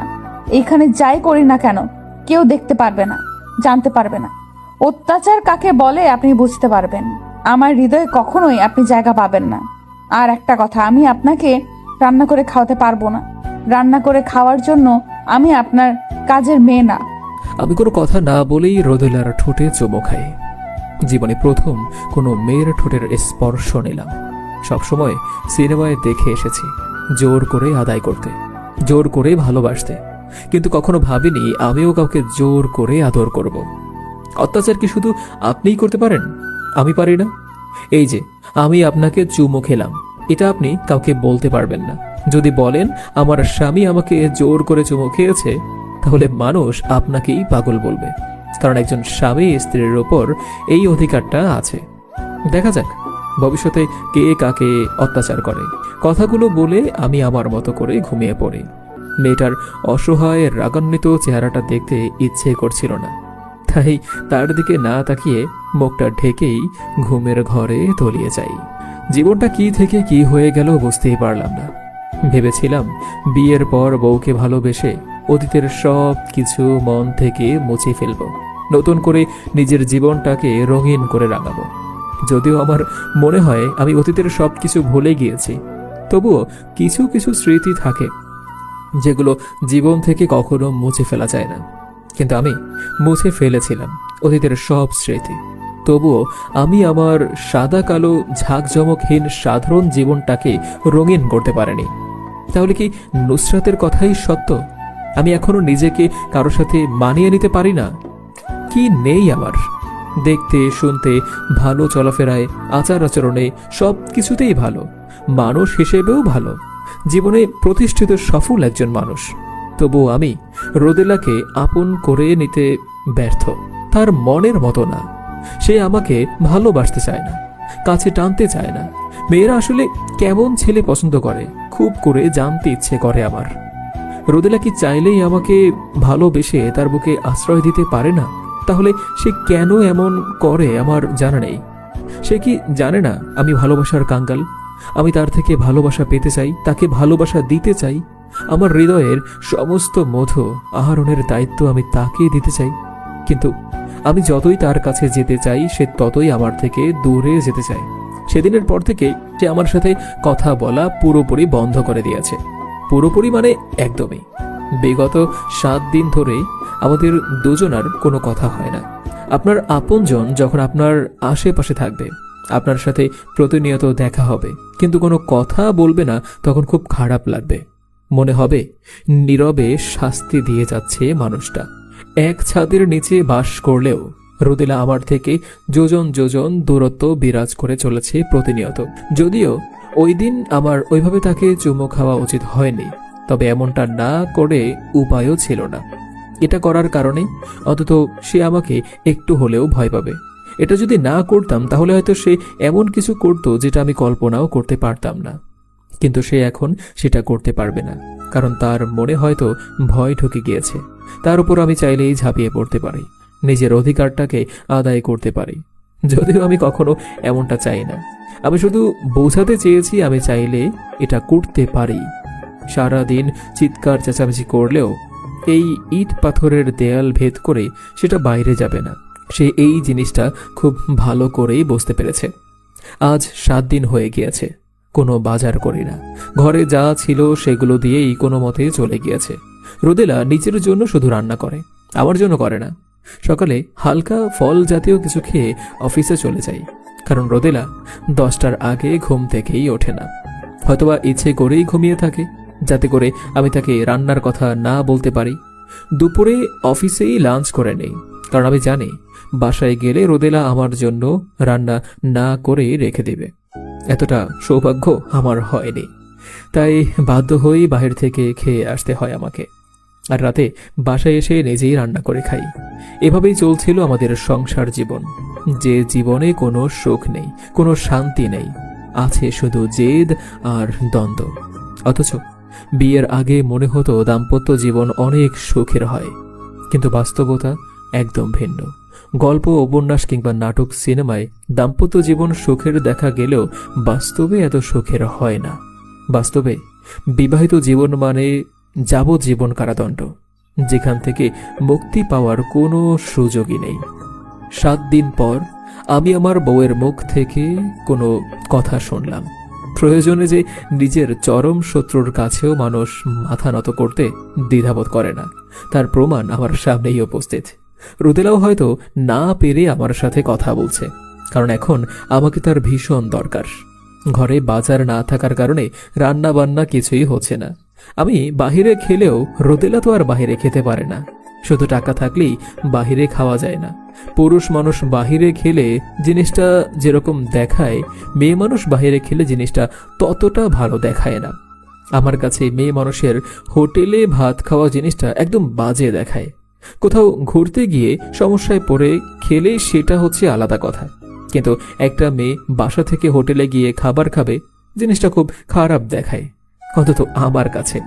রোদেলার কাছেও এই জিনিসটা হয়তো ভালো লাগে না, তাই সে বাধ্য হয়ে আমার সাথে কথা বলল। আপনি বাজার করছেন না কেন? প্রথম দিন তো খুব বাজার করলেন, আমাকে একা রেখে রাতে বাজার করতে চলে গিয়েছিলেন, আর এখন কোনো কিছু না থাকার পরেও কেন বাজার করছেন না? সেদিনের ব্যাপার আর আজকের ব্যাপার অনেক আলাদা। সেদিন রান্না করার মানুষ ছিল, কিন্তু আজ নেই। সেদিনের আপনি আর আজকের আপনির মধ্যে অনেক পার্থক্য। যেহেতু আপনি শুধু নিজের জন্য রান্না করবেন, নিজে খাবেন, সেহেতু বাজারটা আপনিই করেন, আমি টাকা দিচ্ছি। আপনার দরকার হলে আপনি বাজারে যান, যা ইচ্ছা বাজার করেন, নিয়ে আসুন। আপনি তো খুব খারাপ মানুষ। মেয়ে হয়ে বাজারে যাব? আপনি নাকি অনেক দায়িত্বশীল পুরুষ। তো কোথায় গেল আপনার দায়িত্ব? একটা মেয়েকে না খাইয়ে রেখে নিজেকে দায়িত্ববান পুরুষ ভাবছেন? দায়িত্ব তো আর নিতে দেই নাই, নিতে দিলে কি আর এরকম করতেন? কিরকম করি? আপনি যেই কাজটা ওই দিন করেছেন তার জন্য আপনার সাথে কথা বলাই উচিত না। একটা নিরীহ মেয়েকে একা পেয়ে কি কাজটাই না করলেন, সেটা মনে হলেই আপনার জন্য আমার মনে প্রচন্ড ঘৃণা কাজ করে। আপনি নিরীহ? হ্যাঁ, আপনাকে নিরীহ বলা হলে পৃথিবীর সমস্ত নিরীহ মেয়েদেরকে অপমান করা হবে। আপনার ভিতরে জেলাপির প্যাচ ব্যতীত কিছুই নেই। ওই দিনের ঘটনাটা ভুলে গেলেই পারেন।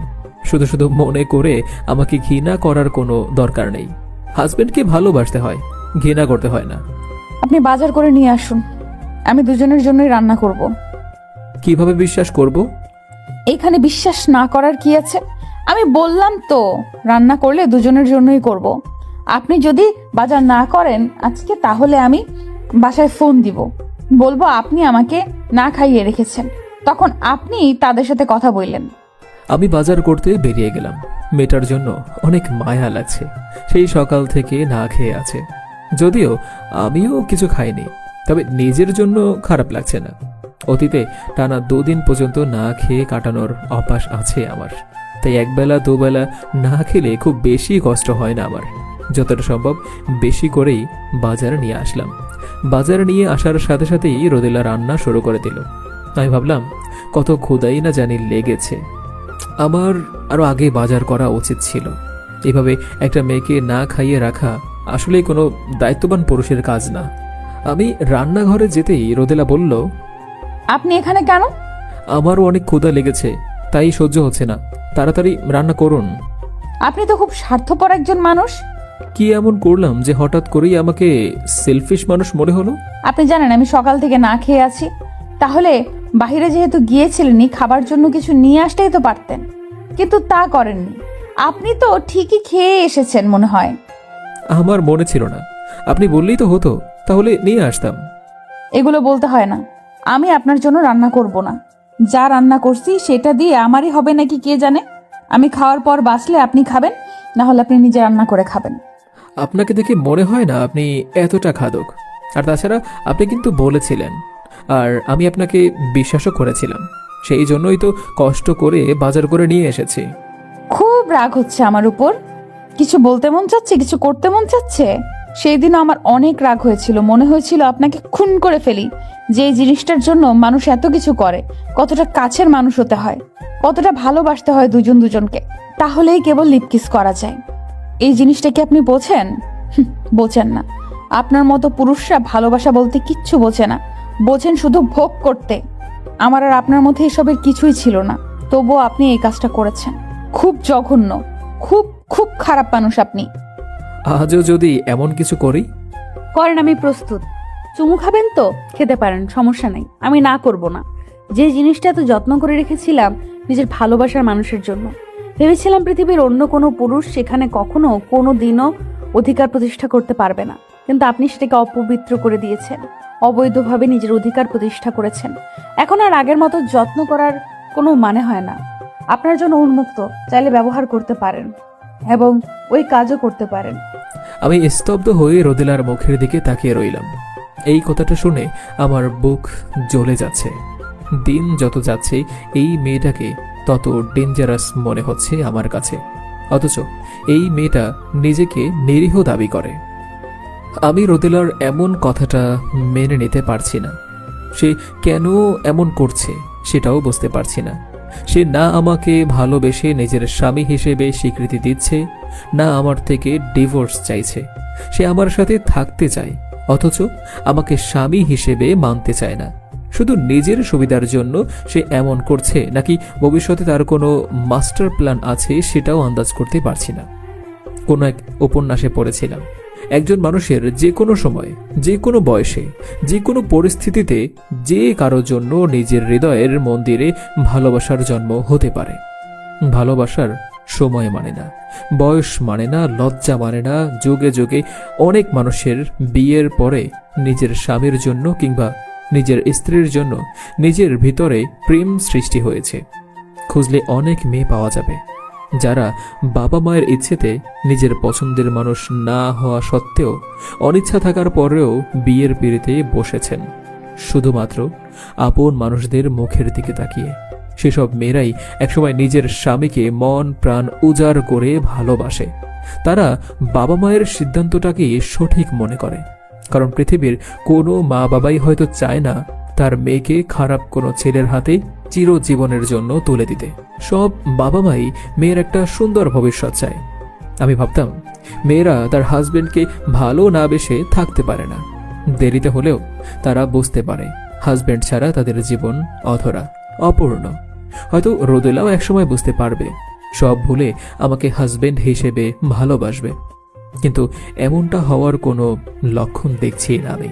তাকে ইমপ্রেস করার জন্য কত কি করেছি আমি, কিন্তু আমার মনে হয় সে আমার কাজকর্মে ইমপ্রেস হয় না, বরং আরো বিরক্ত হয়। এই পৃথিবীতে কিছু কিছু মানুষ থাকে যারা কখনো কারো প্রতি সহজে ইমপ্রেস হয় না। তাদের কাছে সব কিছু সিম্পল মনে হয়, এমনকি পৃথিবীর সবচেয়ে আশ্চর্যময় বিষয়টাও তাদের কাছে খুব স্বাভাবিক মনে হয়। রোদেলাও হয়তো তেমন একজন মানুষ। বিয়ের পর প্রায় অনেক দিনই অফিস থেকে ফেরার পথে আমি তার জন্য একটা করে গোলাপের গুচ্ছ নিয়ে এসেছিলাম, বিছানায় রাখতাম, কিন্তু সেই ইমপ্রেস হতোই না। কিন্তু খুব স্বাভাবিকভাবেই নিত বিষয়টা। তার কাছে মনে হতো একটা গোলাপের গুচ্ছই তো, চাঁদটা তো আর এনে দেয়নি। তাকে ইমপ্রেস করার জন্য নিজের বাবা মাকে ছেড়ে তার সাথে ঢাকায় বাসা নিলাম, শুধুমাত্র তার জন্য, যাতে করে সে তার পড়াশোনাটা চালিয়ে যেতে পারে। কিন্তু এটাতেও আমি ব্যর্থতার প্রমাণ দিয়েছি। আজ রোদেলার জন্মদিন। আমি কখনো তাকে জিজ্ঞেস করিনি, সেও আমাকে কখনো জানায়নি আজ তার জন্মদিন। তবে যখন জানলাম তখন অনেকটা দেরি হয়ে গিয়েছে, তাই আমি তাকে কোনো উপহার দিতে পারিনি। বিয়ের পর নিজের বউয়ের প্রথম জন্মদিনে কোনো উপহার না দেওয়া হাজবেন্ড আমি। এটা ভাবতেই মনে হলো মানুষ হিসেবে আমি সফল হলেও একজন আদর্শ হাজবেন্ড হিসেবে হয়তো ব্যর্থ। রোদেলার জন্মদিনে তার ভার্সিটি লাইফের সব বান্ধবীরা এসেছে। এত এত খারাপ লাগার মাঝেও একটা ভালো লাগার বিষয় আছে। রোদেলার কোনো ছেলে বন্ধু আসেনি, তবে নুসরাত এসেছে, যেটা আমার ভালো লাগেনি। কারণ আমি চাই না আমার প্রাক্তন কখনো জানুক আমি আমার বর্তমানের সাথে ভালো নেই। কিছু সময় পর আমার প্রাক্তন প্রেমিকা আমার স্ত্রীর সাথে একসাথে কেক কাটবে। দৃশ্যটা চমৎকার না? তবে আমার কাছে এই দৃশ্যটা অনেক কষ্টের, অনেক বেদনার। নুসরাতের জায়গায় সে তো আমাকে নিয়েও কেকটা কাটতে পারত, কিন্তু তার কাছে এটা গুরুত্বহীন মনে হয়েছে। তাই আমি দূরে দাঁড়িয়ে সবার দিকে তাকিয়ে আছি। অবশ্য ভালোই লাগছে। এতগুলো মেয়ের মাঝে থাকলে নিজেকে আনইজি মনে করতাম, একাই ভালো আছি। কিছুটা অন্যমনস্ক হয়ে দাঁড়িয়েছিলাম। কারো কথা শুনে তাকাতেই দেখতে পেলাম আমার পাশে নুসরাত দাঁড়িয়ে আছে। আমি এতটাই অমনোযোগী ছিলাম যে একজন মানুষ আমার পাশে এসে দাঁড়িয়েছে, অথচ আমি বুঝতেই পারিনি। নুসরাতকে দেখে স্বাভাবিক হওয়ার চেষ্টা করলাম আমি। কেমন আছো? ভালো আছি, অনেক ভালো। কিন্তু তোমাকে দেখে তো মনে হয় তুমি ভালো নেই। মানুষের বাহিরের দিকটা দেখে কখনো কোনো কিছু বিবেচনা করা উচিত না। পৃথিবীর সবাই এক না। কেউ চায় নিজের হ্যাপিনেসটাকে সবার সাথে শেয়ার করতে, সবাইকে দেখাতে চায় যে সে খুব ভালো আছে। আবার কেউ তার দুঃখগুলোর মতো নিজের ভালো থাকার দিনগুলোকেও একাকিত্ব দান করে। তোমার ভিতরটা ভালো নেই, আমি জানি। রোদিলা তোমাকে পছন্দ করে না। আসলে তুমি না অনেক বেশি হিংসুটে। আমি তোমার থেকে ভালো কাউকে নিজের জীবন সঙ্গিনী হিসেবে পেয়েছি। এটা তোমার মেনে নিতে কষ্ট হচ্ছে, সহ্য হচ্ছে না তোমার, তাই এমন বলছো তুমি। আচ্ছা, তোমরা মেয়েরা এমন কেন বলো তো? ব্রেকআপের সময় খুব মমতা ভরা আকাশ সমান ভালোবাসা নিয়ে বলো ভালো থেকো, তুমি আমার থেকে বেটার কাউকে পাও, এটাই চাইবো আমি। আসলে কি তোমরা মন থেকে এই জিনিসটাই চাও? যদিও তুমি আমাকে এমন কিছু কখনো বলনি, তবে আমার মনে হয় এটা তোমরা নিজের ভিতর থেকে চাও না, জাস্ট সান্ত্বনার জন্য বলো। আসলে তোমরা চাও তোমাদের থেকে খারাপ কাউকে যেন নিজের জীবনে পাই আমরা, যাতে করে তোমাদেরকে না পাওয়ার জন্য সবসময় আফসোস করি। তোমার হাসিটা তুমি ইচ্ছে করে হেসেছ, সেটা আমি বুঝতে পেরেছি। আমি তোমার খারাপও চাই না, ভালোও চাই না, তবে তোমার সাথে হুট করে ওভাবে সম্পর্কটা শেষ করা উচিত হয়। তবে যা হয় সবার ভালোর জন্যই হয়। যাক, অন্তত একটা জিনিসের জন্য হলেও তুমি আফসোস করো। হয়তো আমাকে না পাওয়ার জন্য একদিন আফসোস করবে তুমি, আর এই জন্য আমি মনে প্রাণে চাই তুমি আমার থেকে খারাপ কাউকে নিজের জীবন সাথী হিসেবে পাও। অভিশাপ দিচ্ছ নাকি দোয়া করছো বুঝতে পারছি না। কোনোটাই না, আমি শুধু আমার মনের ভাবটা প্রকাশ করলাম। তোমার কথা আমার কাছে কেমন জানি অস্বাভাবিক মনে হয়। বিয়ের পর থেকে হয়তো তুমি ডিপ্রেশনে ভুগছো। তোমার ভালো একজন সাইকিয়াট্রিস্ট দেখানো উচিত। ওরে বাবা, আমার জন্য দেখি এখনো তোমার অনেক চিন্তা। তো তুমি তো ডাক্তার, তুমি দেখলেই পারো। ডাক্তার বলেই মানুষের ভিতরটা পড়তে পারে। তোমার ভিতরের সত্তাটা বলে দিচ্ছে তুমি ভালো নেই। সেদিন তাহলে আমার ভিতরটা কেন পড়তে পারোনি? যদি পড়তে পারতে তাহলে এত সহজেই 3 বছরের সম্পর্কটা শেষ করতে না। সো এসব হাজাইরা লজিকের কথা না বাদ দাও তুমি। কিছু কিছু জিনিস থাকে যেগুলো অন্য মানুষ তো দূরের কথা, নিজেই কখনো বুঝতে পারে না কেন সে এমন করে। দুদিন আগে হোক বা পরে হোক তোমাদের সম্পর্কটার পরিসমাপ্তি ঘটবে। রোদিলাকে আমি চিনি সেই ছোট্ট থেকে, তার সাথে থেকে এসেছি। তার প্রথম যে জিনিসটা পছন্দ হয় না সেটা পরেও কোনো দিন পছন্দ হয় না।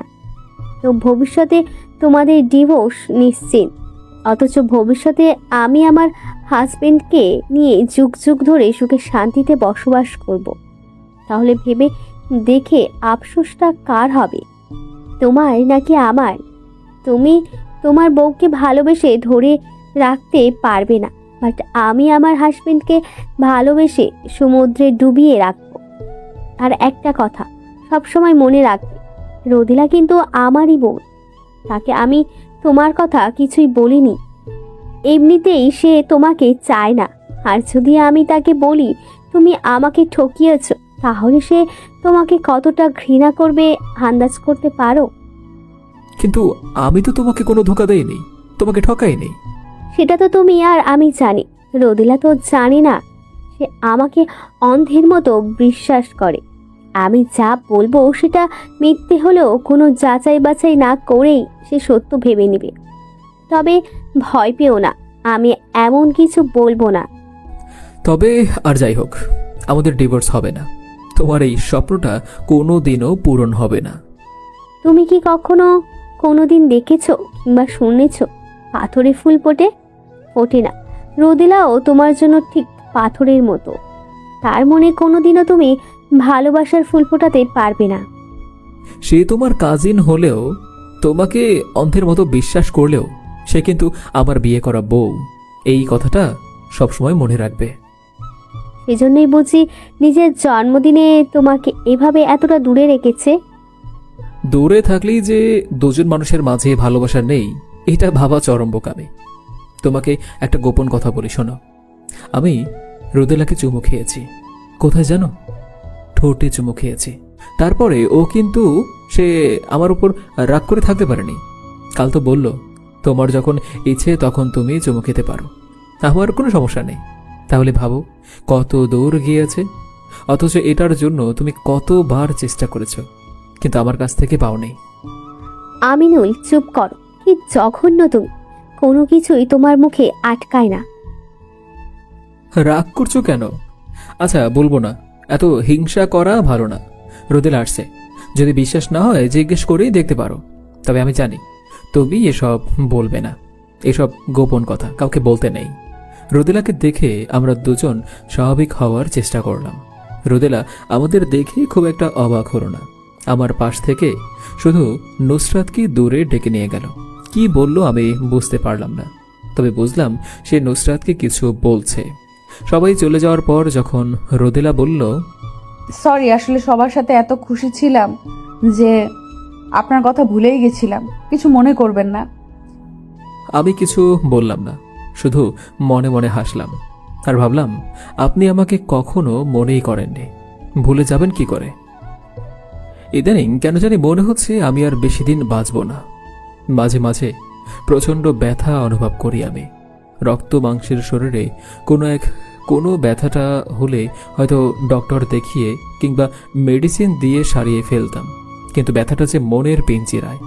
মন ভাঙার ব্যথা কোনো ওষুধ এই পৃথিবীতে আজও আবিষ্কার হয়নি। হলে হয়তো অনেক মানুষ এই অসহ্য ব্যথা থেকে মুক্তি পেত, কিন্তু কি জন্য এমন হয় জানি না। তবে সহ্য হয় না। মাঝে মাঝে মাথার মধ্যেও ব্যথা অনুভব করি। শুনেছি ব্রেইন টিউমার হলে মানুষের মাথায় অনেক বেশি পেইন হয়। তাহলে কি আমারও? না, আমার ভাবতে ইচ্ছে করছে না এসব। সৃষ্টিকর্তা আমাকে এতটা পছন্দ করে না যে এত আগেই তিনি আমাকে তার কাছে নিয়ে যাবেন। হয়তোবা এগুলো আমার মনের ভুল। আমার কোনো অসুখ নেই, যা আছে এগুলো সব মনের অসুখ, শরীরের নয়। আমি পুরোপুরি সুস্থ একজন মানুষ। দেখতে দেখতে বিয়ের অনেকটা দিন পার হয়ে গেল, তবুও রোদেলার সাথে আমি ফিজিক্যালি ফ্রি হতে পারিনি। আমি যদি চাই তাহলে হয়তো এই কাজটা করতে পারবো, তবে সেখানে কোনো ভালোবাসা থাকবে না। আর ভালোবাসা ব্যতীত এই কাজটা আমার দ্বারা কোনোদিনও সম্ভব না। এই সমাজের মানুষ খুব খারাপ। বিয়ের পরে যদি কারো বাচ্চা কাচ্চা না হয় তাহলে ছেলে মেয়ের দোষ খুঁজে বেড়াবে সবসময়। আমার ক্ষেত্রেও এমন হবে ভবিষ্যতে, সেটা আস্তে আস্তে করে হলেও আমি বুঝতে পারছি। সেদিন মা ফোন দিয়ে বলল তাড়াতাড়ি একটা নাতির মুখ দেখতে চায় তারা, অথচ তারা জানে না বাচ্চা হওয়ার মতো এত ঘনিষ্ঠ কোনো সম্পর্ক আমাদের মাঝে এখনো গড়ে ওঠেনি। অফিসে কত বোরিং টাইম পার করি। মাঝে মধ্যে খুব ইচ্ছে করে কাউকে ফোন দিয়ে একটু কথা বলি, নিজের মনের একান্ত গোপন কথাগুলো একান্তে কারোর সাথে শেয়ার করি, কিন্তু কেন জানি বলা হয় না। ফোন দেওয়ার মতো কাউকে খুঁজে পাই না। যদি কেউ একজন কখনো খুব ভালোবাসা নিয়ে ফোন করে বলতো, তুমি কি দুপুরে খেয়েছো? না খেলে কষ্ট করে খেয়ে নাও, না হলে শরীর খারাপ করবে। আমি তোমার জন্য রাতে অপেক্ষা করব, একটা সারপ্রাইজ আছে তোমার জন্য। কিন্তু এত ভালো কপাল আমার এখনো হয়নি। আমার বিয়ে করা বউ থাকলেও আমার ভালো কিংবা খারাপ লাগাতে তার খুব একটা মনোযোগ নেই। সে শুধু নিজের ভালো থাকা, ভালো লাগাতে মনোযোগী। আমার দিকটা নিয়ে তার ভাবার সময়ই হয় না। অফিস শেষ করে রাতে যখন বাসায় গেলাম তখন দেখলাম মেঝেতে কেউ একজন মরার মতো করে পড়ে আছে। বুঝতে পারলাম রোদেলা, কারণ সে ছাড়া তো আর কেউ নেই। মনের ভিতর কেন জানি প্রচণ্ড ভয় কাজ করতে লাগলো। কেউ কি রোদেলার রুমে ঢুকেছিল কিংবা রোদেলার সাথে খারাপ কিছু করেছে? এসব ভাবতে ভাবতেই মনে হলো আমি কি সব ভাবছি। ছি, আমি ডিপ্রেশনে কি সব উল্টাপাল্টা চিন্তা করছি। আমার রোদেলাকে হাসপাতালে নিয়ে যেতে হবে, নাহলে বড় ধরনের কোনো দুর্ঘটনা ঘটে যেতে পারে। আমি তাকে সেই রাতেই হসপিটালে নিয়ে যাই। তার হঠাৎ করে এমন হওয়ার কথা আমি সবার কাছে গোপন করলাম, কারণ রোদেলার অনেক বড় একটা রোগ হয়েছে। আমি যখন ডক্টরের কাছে জানতে চাইলাম, সে তো আগে কখনো এমন হঠাৎ করে অসুস্থ হয়নি। এমনটা হলে তো সে কিছু জানাতো। তখন ডক্টর বলল হয়তো সে বুঝতে পারেনি, সাধারণভাবেই নিয়েছে সবকিছু। বর্তমানে তার 2টা কিডনি ড্যামেজ হয়ে গিয়েছে। বেঁচে থাকার জন্য অন্তত একটা কিডনি তার দরকার। আর সবচেয়ে বড় সমস্যা হলো তার রক্তের গ্রুপ এ নেগেটিভ। পৃথিবীর খুব কম মানুষেরই রক্তের গ্রুপ এ নেগেটিভ। সেখানে রোদেলার অপারেশনের জন্য অনেক রক্ত দরকার। ডক্টরকে যখন বললাম আপনি ব্যবস্থা করেন, যত টাকা লাগে আমি দেব, তখন ডক্টর আমাকে একটা কথাই বলল যে এই পৃথিবীতে সব কিছু টাকা দিয়ে হয় না। যখন দেখলাম রোদেলার মৃত্যু নিশ্চিত, তখন কেন জানি আমার মনে হলো আমি তাকে বাঁচাতে পারি। তখন হয়তোবা আমার বাঁচা নিয়ে 7-5 তৈরি হবে, কিংবা মারা যাব আমি। তবে আমি চাইলে রোদেলাকে বাঁচাতে পারি। আমার তো 2টা কিডনি এখনো ভালো আছে। আমার বেঁচে থাকার জন্য তো একটা কিডনি হলেই হয়। আর একটা দিয়ে আমি রোদেলাকে নতুন জীবন দিতে পারি। আমি তাকে নিজের চোখে এভাবে মরতে দেখতে পারি না। আমি এই সিদ্ধান্ত নিয়েই ফেলি। আমি রোদেলাকে আমার একটা কিডনি দিয়ে দেব। সে আমাকে ভালো না বাসলেও আমি তো তাকে আমার ভালোবাসায় সারা জীবন বাঁচিয়ে রাখতেই চাই। কিন্তু যখন ডক্টরকে কিডনি দেওয়ার কথা বললাম, তখন সে রাজি হলো না। কারণ আমার রক্তের গ্রুপ ও নেগেটিভ। আর অপারেশনের সময় দুজনের জন্যই রক্ত লাগবে, যেটা জোগাড় করা সম্ভব না। আমি ডক্টরের হাতে পায়ে ধরে অপারেশন করার জন্য অনুরোধ করলাম। একটা জীবনের বিনিময়ে তারা আর একটা জীবন বাঁচাতে চায় না, তবুও তারা আমার কথা রেখেছিল। আর এর জন্য আমি তাদের কাছে অনেক অনুরোধ করেছিলাম। ডক্টররা রোদেলার অপারেশন করার জন্য রাজি হয়ে যায়, আর আমিও নিজের মৃত্যুর দিকে এক ধাপ এগিয়ে যেতে থাকি। রোদেলার অপারেশন হয়ে যায়। তার শরীরের সমস্ত রক্ত আমার শরীর থেকেই নিয়েছিল ডক্টররা। একজন মানুষ নিজের শরীর থেকে যে পরিমাণ রক্ত দিতে পারে তার থেকেও অনেক বেশি দিয়েছিলাম আমি, শুধুমাত্র রোদেলার জন্য। কারণ আমি চাইনি মেয়েটা এত আগেই এই সুন্দর পৃথিবীর মায়া ছেড়ে অজানা পৃথিবীর পথে পথিক হোক। ডক্টররা ভেবেই নিয়েছিল আমার হয়তো আর বেঁচে থাকা হবে না। কিন্তু সৃষ্টিকর্তা যদি কাউকে বাঁচিয়ে রাখতে চায়, তাহলে সে মৃত্যুর দুয়ার থেকেও ফিরে আসে আবার পৃথিবীতে এবং বেঁচেও থাকতে পারে। এটা আমি মনে প্রাণে বিশ্বাস করি। আমি রোদেলাকে একা রেখে কিছুদিনের জন্য দূরে কোথাও চলে যাই, কারণ আমি চাইনি রোদেলা কখনো জানুক আমি তাকে নতুন জীবন দিয়েছি। যে মানুষটাকে সে একসময় তোর জন্য নিজের স্বামী হিসেবে কখনো মেনে নিতে পারেনি, একটু ভালোবাসা দিতে পারেনি, সবসময় দূরে দূরে রেখেছে, সেই মানুষটাই নিজের জীবনের ঝুঁকি নিয়ে তাকে বাঁচিয়েছে। এটা যখন সে জানতে পারবে, তখন হয়তো আমাকে ভালোবাসার জন্য সে মরিয়া হয়ে উঠবে। যে কোনো কিছুর মূল্যে সে আমার কাছে আসতে চাইবে। কিন্তু আমি তার কাছ থেকে কখনো করুণার ভালোবাসা চাই না। তাই নিজেকে তার কাছ থেকে কিছুদিনের জন্য দূরে সরিয়ে এনেছি। যদি বেঁচে থাকে তাহলে আবার তার কাছে ফিরে আসব। আর যদি মরে যাই, তাহলে কারো কোনো অভিযোগ থাকবে না আমার বিরুদ্ধে। কেউ কখনো জানতে পারবে না আমার এই মৃত্যুর রহস্য। প্রায় 15 দিন পর আমি রোদেলার কাছে ফিরে আসি। সে জানে আমি অফিসিয়াল কাজের জন্য বাইরে গিয়েছিলাম। আমি এটাই তাকে জানাতে বলেছিলাম, তাই সে এটাই জেনেছে। আমি জানি সে আমাকে আগের থেকে আরও দূরে ঠেলে দিবে। তবে এটা ভেবে অনেক ভালো লাগছে যে সে যখন জানবে আমি তাকে নিজের বাম পাশের কিডনিটা দিয়ে তার জীবন বাঁচিয়ে রেখেছি, তখন হয়তো সব কিছু ভুলে সে আমাকে নিজ থেকে ভালোবাসতে চাইবে। তবে আমি এটা তাকে নিজ থেকে কোনোদিনই বলবো না। সে যদি সত্যিই আমাকে ভালোবাসে, তাহলে কোনো একদিন এই অপ্রকাশিত সত্যটা সে জানতে পারবে। আর যদি আমার ভালোবাসাটা মিথ্যা হয়, তাহলে কখনোই জানতে পারবে না আমার এই ত্যাগের কথাটা, কিংবা কখনো জানবার চেষ্টাও করবে না। হাসপাতালে গিয়ে জানতে পারলাম 2 দিন আগেই রোদেলাকে ডিসচার্জ দেওয়া হয়েছে। সে এখন অনেকটা সুস্থ। তাই সেখান থেকে সোজা বাসায় চলে গেলাম আমি। বাসায় এসে যখন কলিং বেলে চাপ দিলাম, তখন একটা সুন্দরী মেয়ে দরজাটা খুলে দিল। বুঝতে পারলাম না মেয়েটাকে। পরক্ষণেই মনে হলো এই মেয়েটাকে কোথাও যেন দেখেছি আমি। হ্যাঁ, রোদেলার জন্মদিনে এসেছিল মেয়েটা। রোদেলা আমাকে দেখে কিছুটা করুণার চোখে তাকালো। আমি তার চোখের দিকে না তাকিয়ে ফ্রেশ হওয়ার জন্য ওয়াশরুমে চলে গেলাম। রাতে যখন রোদেলার বান্ধবী চলে গেল, তখন আমাদের দুজনের প্রথম কথা হলো। প্রথম কথাটা রোদেলাই বলল, এতদিন কোথায় ছিলেন? আমাকে এইভাবে একা রেখে যাওয়াটা কি আপনার উচিত হয়েছিল? আমি মরে গেলে মনে হয় আপনি অনেক খুশি হবেন, তাই না? কারণ আমি থাকাকালে তো আর কোনো মেয়েকে বিয়ে করতে পারবেন না। এভাবে বলছো কেন? অনেক গুরুত্বপূর্ণ কাজ ছিল, তাই যেতে হয়েছে। আমি না থাকলেও তোমার সেবা যত্নের কোনো কমতি হয়নি, আমি জানি। আমাকে যে মানুষটা একটা কিডনি দান করেছে, আমি তার কথা ভাবছি প্রতিনিয়ত। মানুষটাকে আমি চিনি না, জানি না, আর সে আমাকে জলজান্ত নতুন একটা জীবন উপহার দিল। এমন মানুষও পৃথিবীতে আছে আমি বিশ্বাসই করতে পারতাম না। আর আপনি আমার পাশে থাকারই প্রয়োজন মনে করেননি। দুজন মানুষের মাঝে কত তফাৎ। মানুষটা হয়তোবা আপনাকে অনেক ভালোবাসে, কারণ রিয়াল লাভ ছাড়া মানুষ কারো জন্য এতটা ত্যাগ স্বীকার করতে পারে না। আমি ডাক্তারকে বলেছিলাম, কিন্তু তারা আমাকে জানায়নি যে মানুষটা এটা করেছে সে নাকি গোপন রাখতে বলেছে। আমি ভেবে পাচ্ছি না একজন মানুষ কতটা মহান হলে এত বড় মহৎ একটা কাজ করে গোপন রাখতে পারে। তবে আমি তাকে খুঁজে বের করব। আমার বেঁচে থাকার জন্য যে মানুষটা এত কিছু করলো, একটা বার আমি তাকে খুব কাছে থেকে দেখতে চাই। আমি কিছু বলি না, চুপ করে বসে থাকি। সেও কিছু বলে না। একসময় দুজনেই ঘুমিয়ে যাই। সকালবেলা নুসরাতের ফোন পেয়ে ঘুম ভাঙে আমার। এমন সময় তার ফোন দেওয়ার কারণটা আমি খুঁজে পেলাম না। নুসরাতের বিয়ে ঠিক হয়েছে, কালকে তার আন্টি বদল।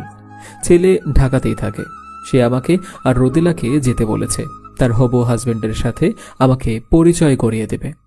এই কয়েকটা দিনে এত কিছু হয়ে গেল জানতেই পারলাম না। তবে নুসরাতকে শুভকামনা জানানোর জন্য হলেও আমাকে যেতে হবে। মন না চাইলেও যেতে হবে। রোদেলাকে হয়তো নুসরাত ফোন দিয়েছিল, তাই আমার আর তাকে নতুন করে বলতে হলো না। পরের দিন আমরা দুজন নুসরাতের আন্টি বদল অনুষ্ঠানে গেলাম। আমি কখনো ভাবিনি এত বড় আয়োজন করা হবে। বুঝতে পারলাম নুসরাতের এমন কারোর সাথে বিয়ে ঠিক হয়েছে যার টাকা পয়সার কোনো অভাব নেই। আমি সেখানে যাওয়া মাত্রই রোদেলা আমার কাছ থেকে আলাদা হয়ে গেল। নুসরাত আমাকে দেখে আমার কাছে এসে দাঁড়ালো। কেমন আছো তুমি? আছি, তুমি কেমন আছো? ভালো, অনেক খুশি তোমার অভিশাপটা কাজে লাগেনি। আমি তোমার থেকে বেটার কাউকে নিজের জীবনে পেয়েছি। অনেক অনেক শুভকামনা রইল তোমার আর তোমার হাজবেন্ডের জন্য। তুমি তোমার বউয়ের কাছ থেকে কোনো সময় অবহেলা ছাড়া কিছু পাওনি, তাকে নিজের করে নিতে পারোনি। অথচ দেখো আমার হাজবেন্ড আমাকে কতটা ভালোবাসে। তার ছোট্ট একটা নমুনা সে এসব আমার জন্য করেছে। সো আমি তোমাকে না পাওয়ার জন্য কোনোদিনই আফসোস করব না। আমি করি, তবে কাউকে না পাওয়ার জন্য না। নিজেকে নিয়ে অনেক আফসোস হয় আমার, কারণ তোমাদের মতো আমার জীবনটা বেশি দিনের না। আমাকে চলে যেতে হবে নতুন ঠিকানায়, যেখান থেকে মানুষ কখনো ফিরে আসতে পারে না। তবে জানো, আমিও আর সবার মতো নিজের ভালোবাসার মানুষটাকে নিয়ে 1000 বছর বাঁচতে চাই। কারণ হোক সেটা কল্পনায়, তবু আমি বাঁচতে চাই। কি হয়েছে তোমার? তুমি এমনভাবে কথা বলছো কেন? আমি নিজের অজান্তেই নুসরাতকে জড়িয়ে ধরে কেঁদে দেই। আমি কেন জানি নিজের চোখের পানিটাকে ধরে রাখতে পারিনি। তুমি সেদিন ঠিকই বলেছিলে, আমি তোমার সাথে কখনো মানিয়ে নিতে পারবো না। তুমি কেন? দুনিয়ার কারোর সাথেই আমি নিজেকে মানিয়ে নিতে পারিনি। আমাকে ক্ষমা করে দিও। আমার প্রতি কোনো রাগ রেখে দিও না। মানুষ বেঁচে থাকলে তাকে ঘৃণা করা যায়, কিন্তু মরে গেলে তাকে ঘৃণা করবে কিভাবে? সেদিন আমাদের সম্পর্কটা ওভাবে শেষ করা উচিত হয়নি। আমি তোমার প্রতি অনেক অন্যায় করেছি। তুমি যে রোদেলাকে নিজের একটা কিডনি দিয়ে বাঁচিয়েছো সেটা কিন্তু আমি জানি, কিন্তু আমি তাকে বলিনি। কিন্তু এখন এই মুহূর্তে আমি তাকে সব বলে দিব। আমি তখনও নুসরাতকে জড়িয়ে ধরে কেঁদেই যাচ্ছিলাম। আমাকে পেছন থেকে টান দিয়ে কেউ একজন আমার গালে বিদ্যুৎ গতিতে 2টা চর বসিয়ে দিল। আমার মনে হলো আমি কোনো ঘোরের মধ্যে ছিলাম। আমি ওই অনুষ্ঠান থেকে বেরিয়ে আসলাম। ঘরে বিয়ে করা বউ থাকার পরেও তুমি কিভাবে পারলে এত মানুষের সামনে অন্য একটা মেয়েকে এত অন্তরঙ্গভাবে জড়িয়ে ধরে থাকতে? আমি না আসলে তো মনে হয় জনম জনম এভাবে জড়িয়ে ধরে থাকতে। আমি কিছু বলি না। নুসরাত যখন কিছু বলতে যাবে তখন রোদেলা নুসরাতকে কিছু বলার সুযোগ না দিয়ে নুসরাতকে কথা শোনাতে থাকে। লজ্জায় অপমানে সেখান থেকে আমি চলে আসি।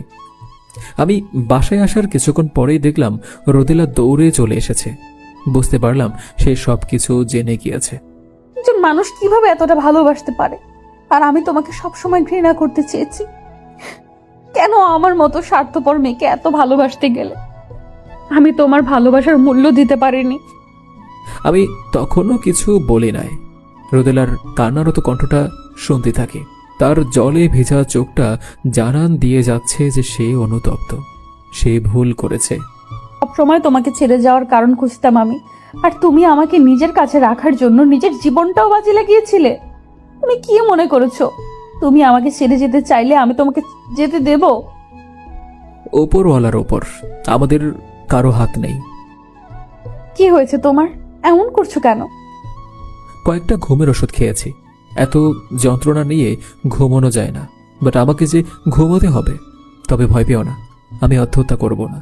আত্মহত্যা করার মতো কাপুরুষ আমি নই। রোদেলার আমার গালে তার নরম দুই হাত রাখে। আমি বুঝতে পারি, অনুভব করি তার শীতল স্পর্শ। আমি তোমাকে অনেক কষ্ট দিয়েছি না? আমি খুব খারাপ মেয়ে।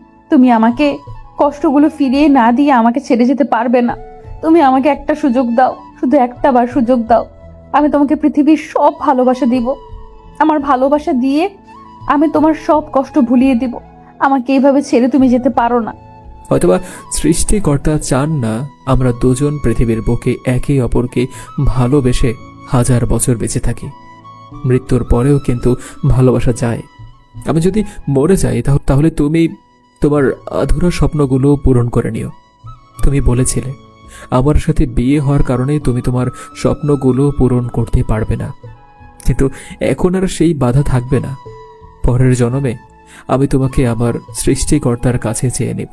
আমি জানি সেদিন আমাকে আমার পালনকর্তা না বলতে পারবে না, তবে জানো আমার খুব ইচ্ছা ছিল তোমাকে ভালোবেসে শক্ত জড়িয়ে ধরে আজীবন বেঁচে থাকব। আমার প্রথম ভালোবাসা নুসরাত হলেও আমি তাকে ভুলে গিয়েছিলাম। তোমাকে নিজের করে নিতে চেয়েছিলাম, ভালোবেসেছিলাম, কিন্তু তোমাকেও আমার পাওয়া হলো না। জীবনে দুইজন মানুষকে ভালোবাসলাম, অথচ একজন মানুষকেও নিজের করে নিতে পারলাম না। এতটাই অভাগা আমি। রোদেলা আমাকে শক্ত করে জড়িয়ে ধরে কাঁদছে, আমি বুঝতে পারছি। তবে আমার চোখের আলোটাও ঘুমের কারণে নেভে যাচ্ছে। পরের দিন বিকেলে ঘুম থেকে জাগা পেয়ে কারো কাদার শব্দ শুনতে পাই।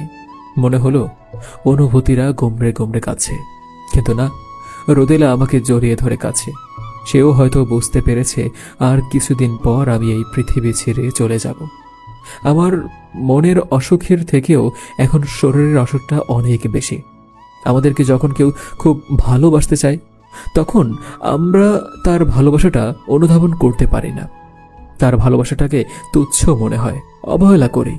কিন্তু সেই মানুষটা যখন চলে যায় তখন আমরা তার ভালোবাসার গভীরতাটা বুঝতে পারি, কিন্তু তখন অনেকটা দেরি হয়ে যায়। হয়তোবা রোদেলাও হয়তো আমার ভালোবাসাটা বুঝতে পেরেছে, কিন্তু সে অনেকটা দেরি করে ফেলেছে। বন্ধুরা, ভিডিওটি যদি ভালো লাগে অবশ্যই লাইক কমেন্টস করে আমাদেরকে জানাবেন। আরও নতুন নতুন গল্প পেতে অবশ্যই চ্যানেলটি সাবস্ক্রাইব করবেন। সকলকে ধন্যবাদ।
এই তো রে। আর যে আর এক পদের সাদা পোক পড়ে না পাতার নিচে,